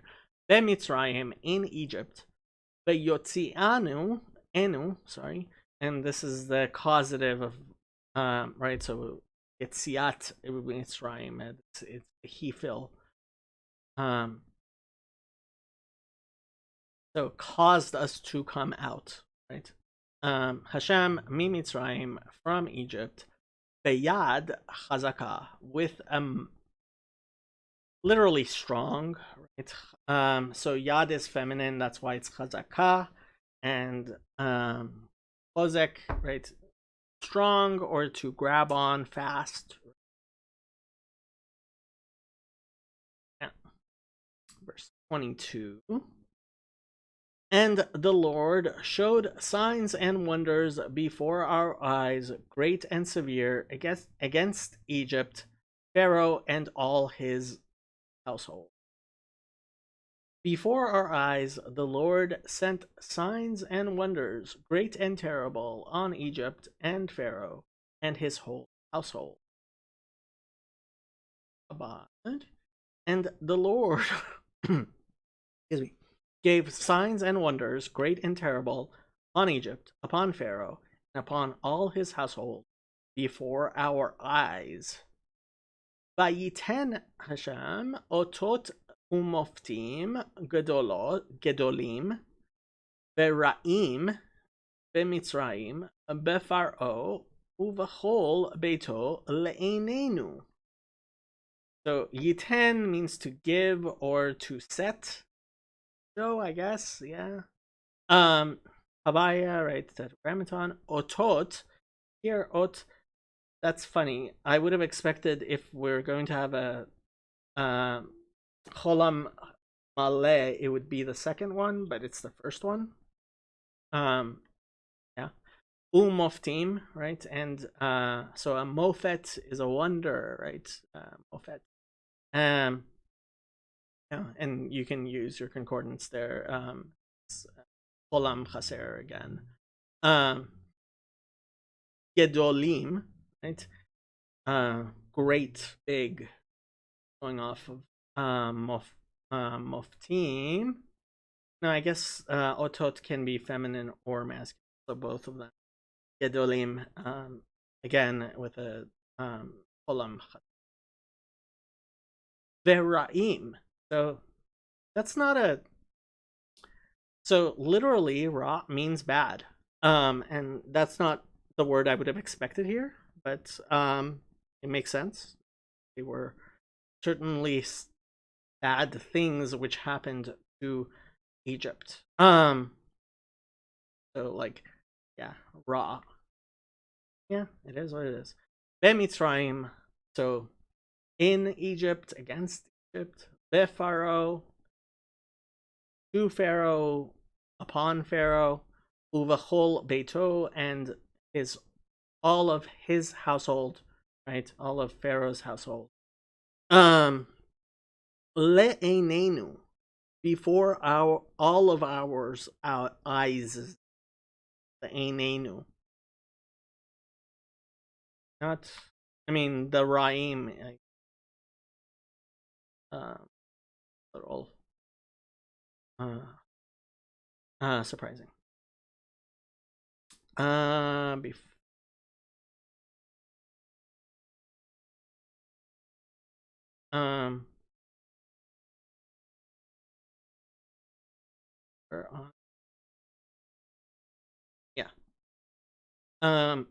23.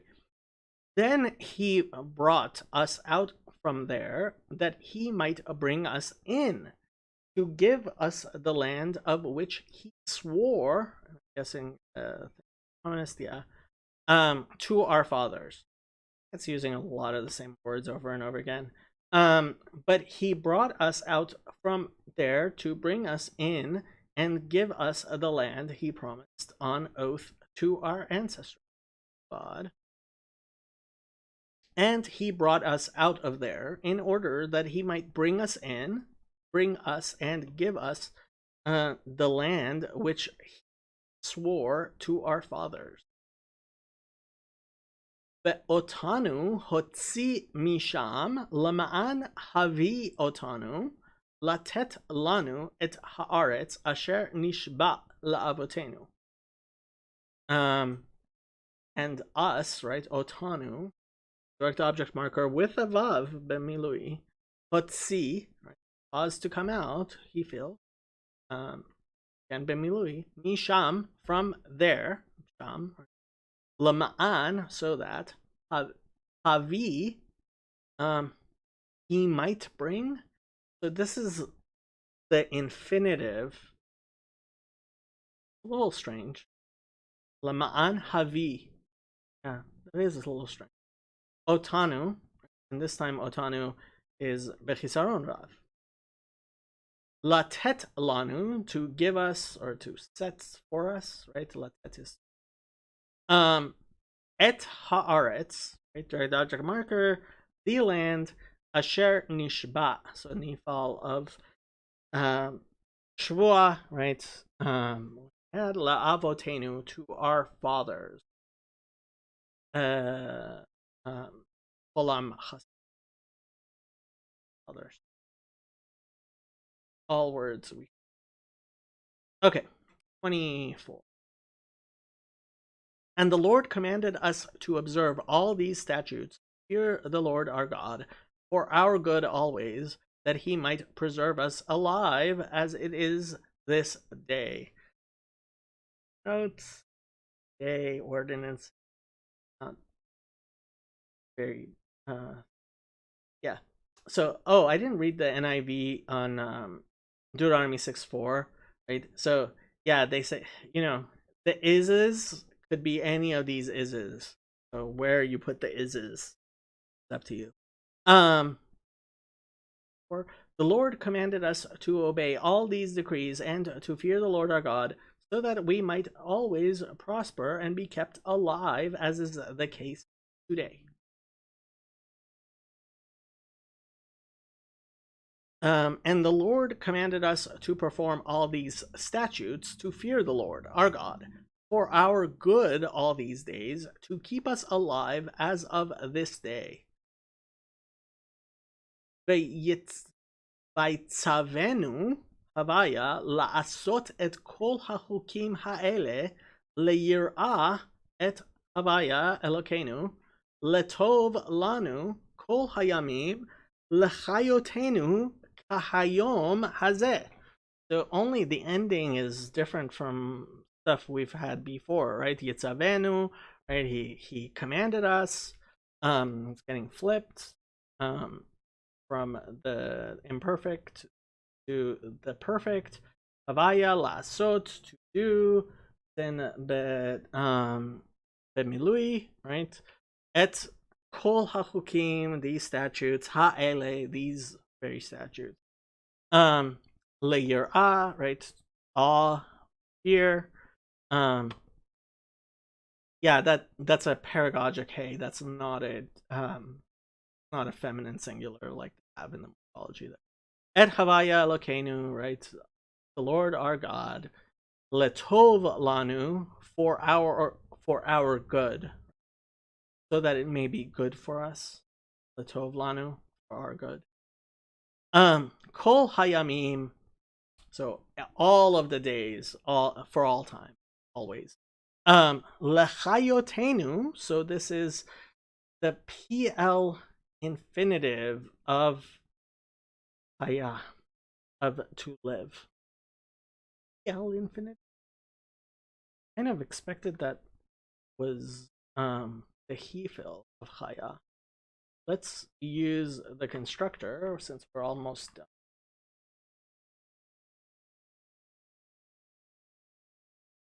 That good hey.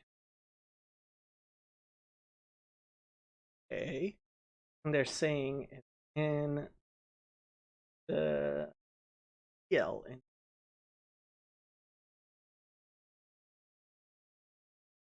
which the PL is the intensive. Lachayot. Yeah, lachayot. Exactly like they have it. Yeah. All.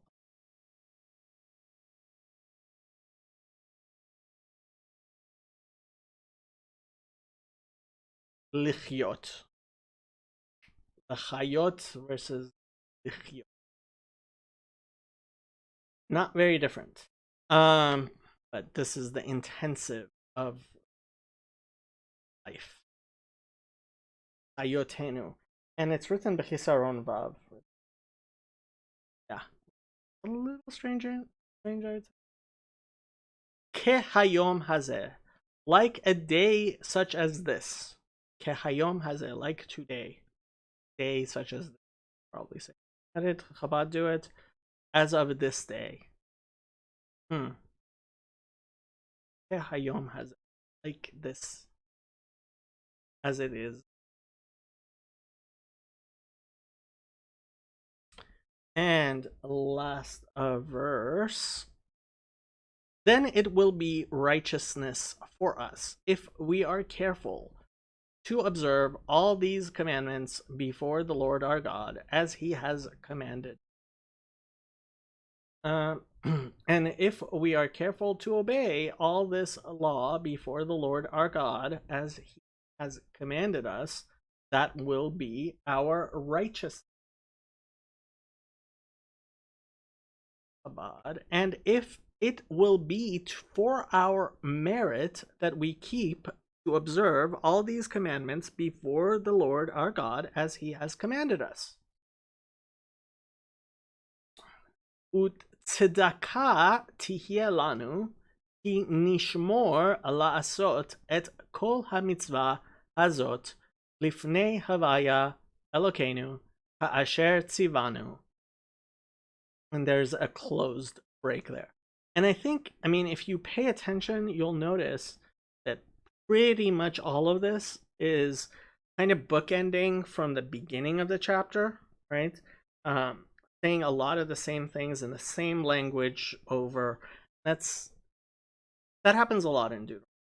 So the only real change here is tzedakah, right? So tzedek literally means righteousness. We call, in modern Hebrew, we call charity tzedakah because it is our obligation to be charitable, right? And it will be a tzedakah, it will be righteousness, elanu, for us. It will be a merit, I guess, maybe I would translate it. Ki nishmor. So, like we said before, ki can be because or if.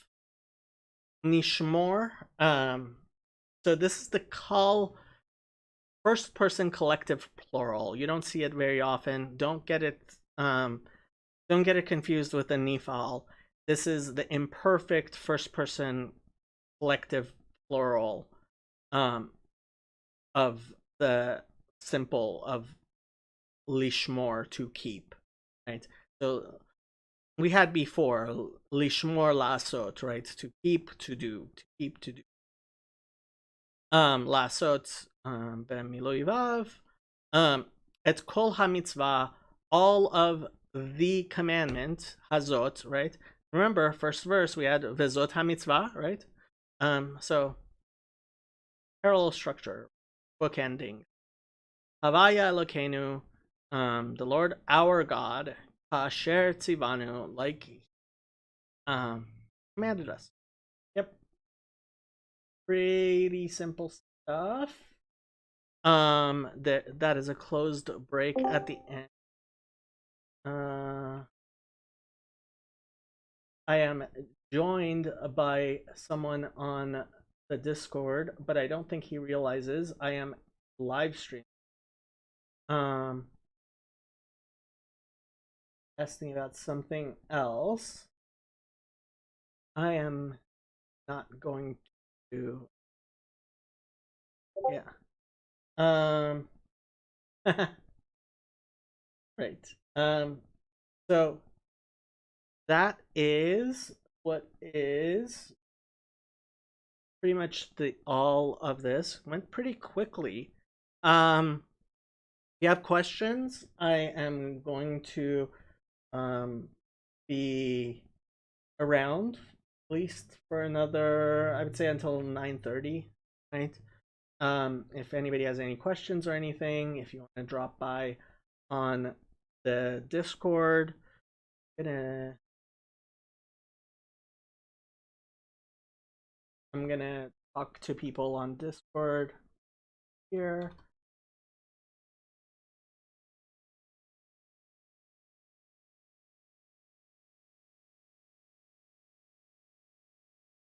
Anybody has comments, please.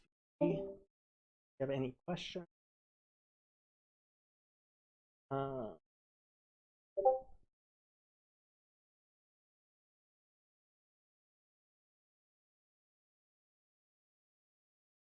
I found it interesting learning about the etymology of the word Hebrew and Abraham passing over. Yeah, I am glad you found that interesting. Um,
by the way, I don't know if anybody noticed.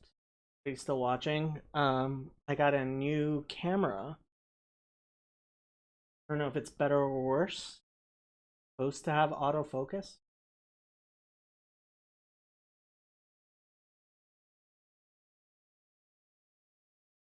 Hopefully, you can see how shiny my head is a little bit better than you could before.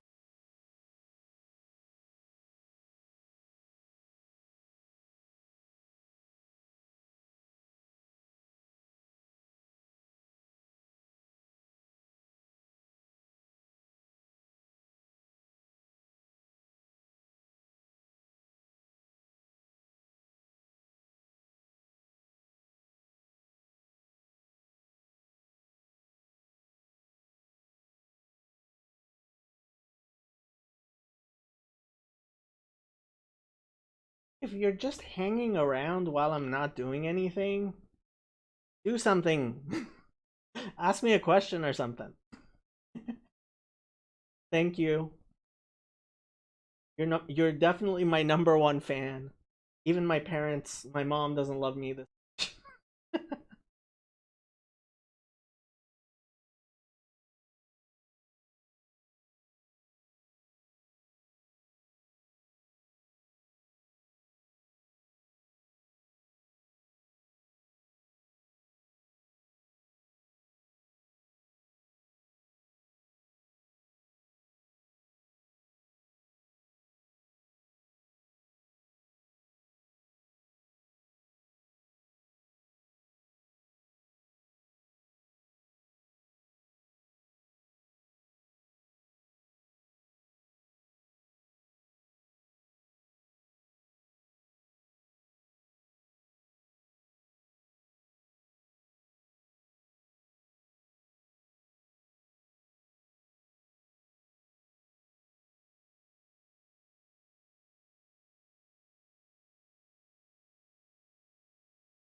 What is your question?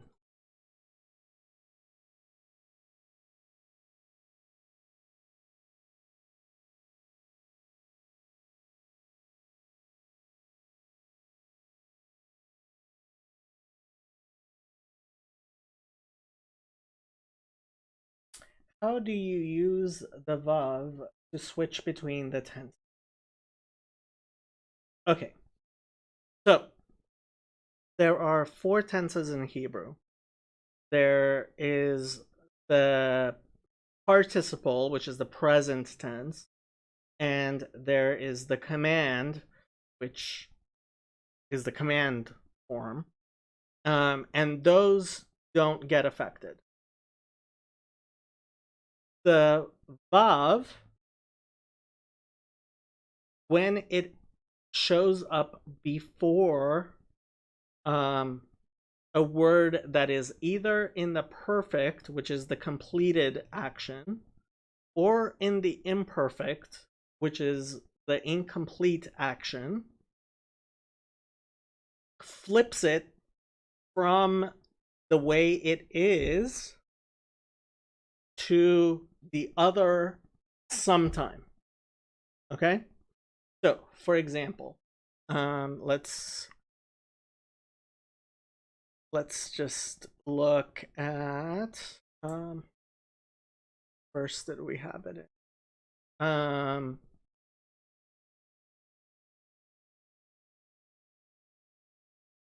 Trying to find one that has multiple verbs.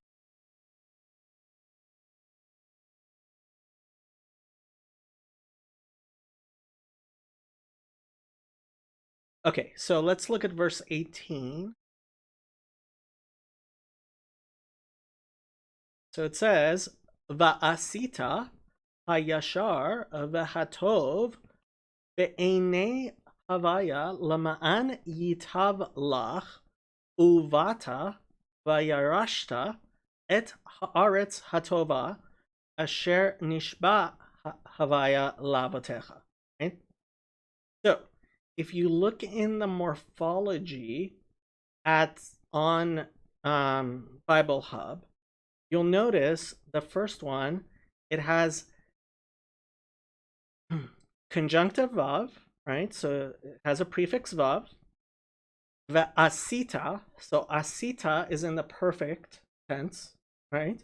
So that's the completed action, right? But the vav is flipping it from the perfect to the imperfect, okay? So va'asita hayashar, and you will do what is. So they call that the conjunctive perfect, right? So it's flipping from one tense to the other. Hayashar v'hatov be'enei havaya lama'an yitav, right? So this is in the imperfect. It doesn't have a vav. just the normal imperfect, right? Lach uvata. So again, this is in the perfect, but it has a vav at the beginning, so it's being flipped to the imperfect, right? So you will go veyarashta, right? And again, conjunctive perfect. It has the vav at the beginning. Yarash is the root. Yarashta, it's the perfect, right? It's in the past tense. Et haaretz hatova asher nishba havaya lavotecha. So really, all of the verbs are in the perfect form here, but the ones that are in the imperfect have a vav at the beginning, indicating that we're really talking about incomplete actions as opposed to complete action. Now let's see where it has a consecutive.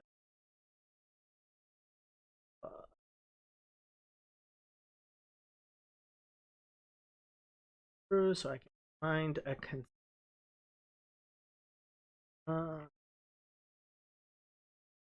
the Shema Ahavta. That is also conjunctive. Hayu Hadawarim Antam. Still all of those. Artam. Savtam. Vahaya.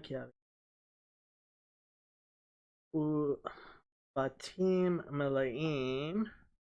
Trying to find one where it's not flipping, so that I can give you an example.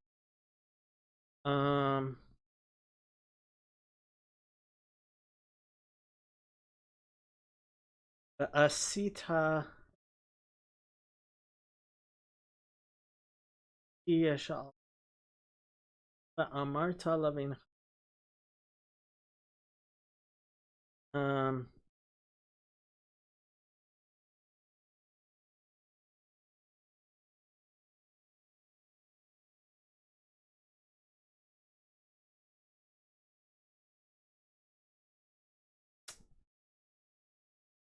me see if this gets.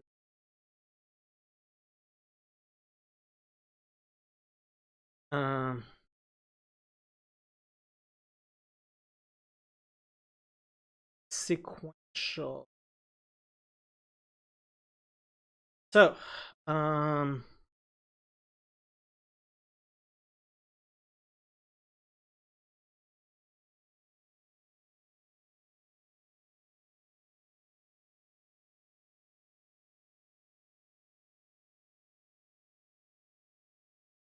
to find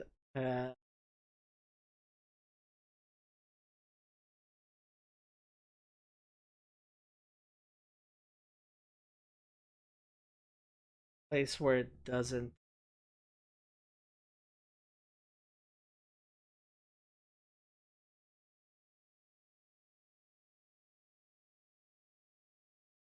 Sometimes it doesn't flip because just in context you have to figure out when it's a consecutive and as opposed to a conjunctive.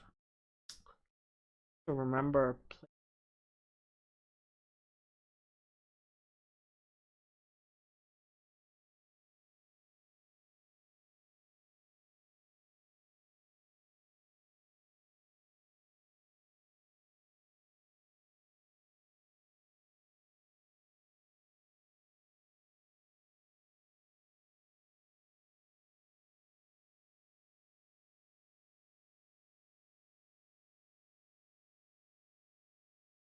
I mean, you can try reading this whole long thing. Yes. So the vav at the beginning can sometimes, not always, flip the perfect to the imperfect or the other way around, the imperfect to the perfect. Right? So If it's in the past tense, it becomes future. If it's in the future tense, it becomes past. Sometimes, not always. So, and apparently the vocalization makes a difference, but hmm, we've seen it before.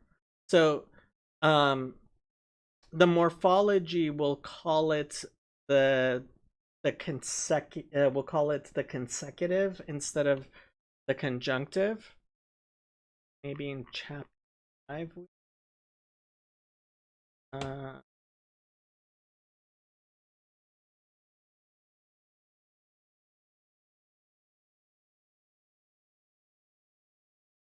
uh, just when you're looking for an example of things. Uh,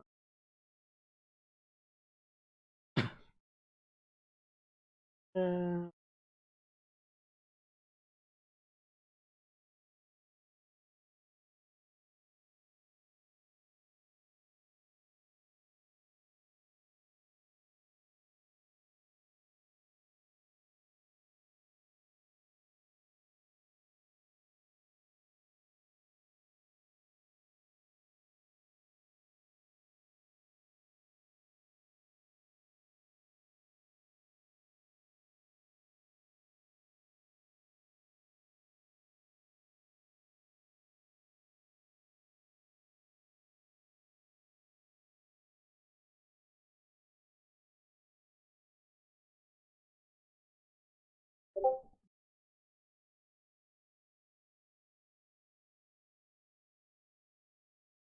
uh, I wouldn't use the patach and the shva like that. Um, Here, this I will.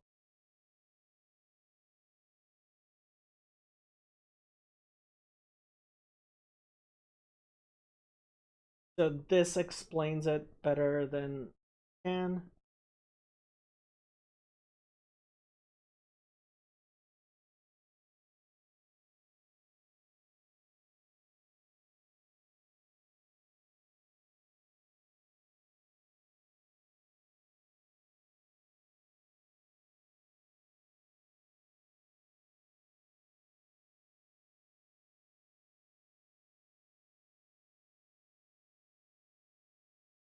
Right. So Genesis 4:1 is apparently consecutive instead of a conjunction.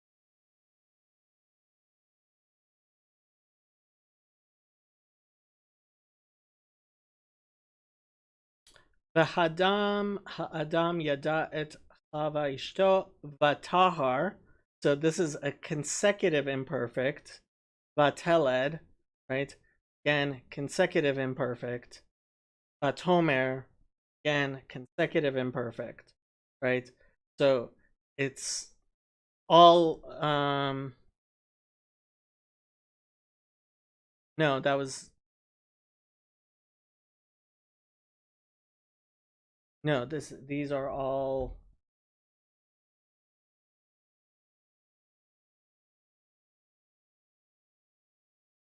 now you're reaching below my normal capacity.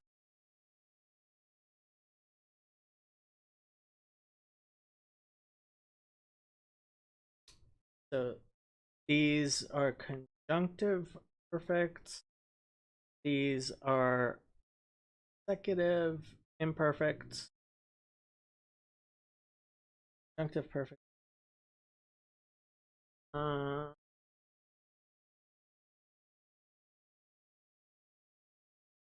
yeah.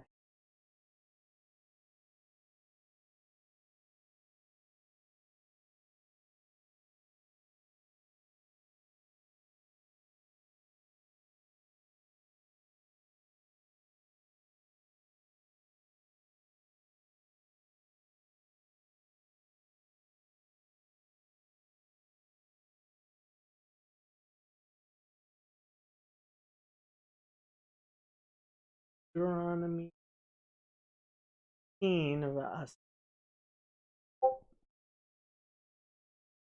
Avodas.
Yeah, so this is where you need an actual person who knows what they're talking about as opposed to.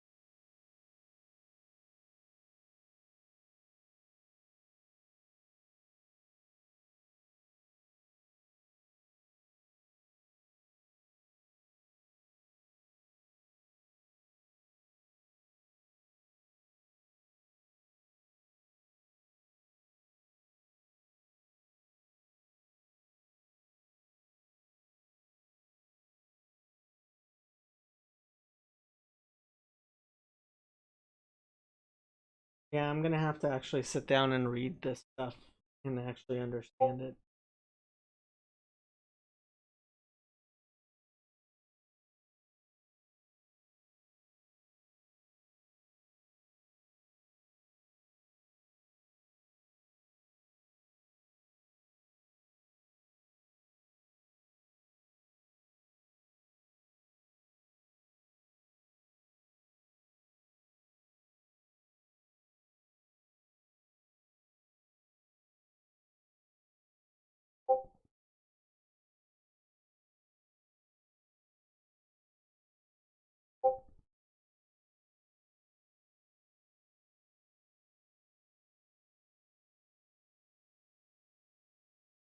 Actually, this Wikipedia article.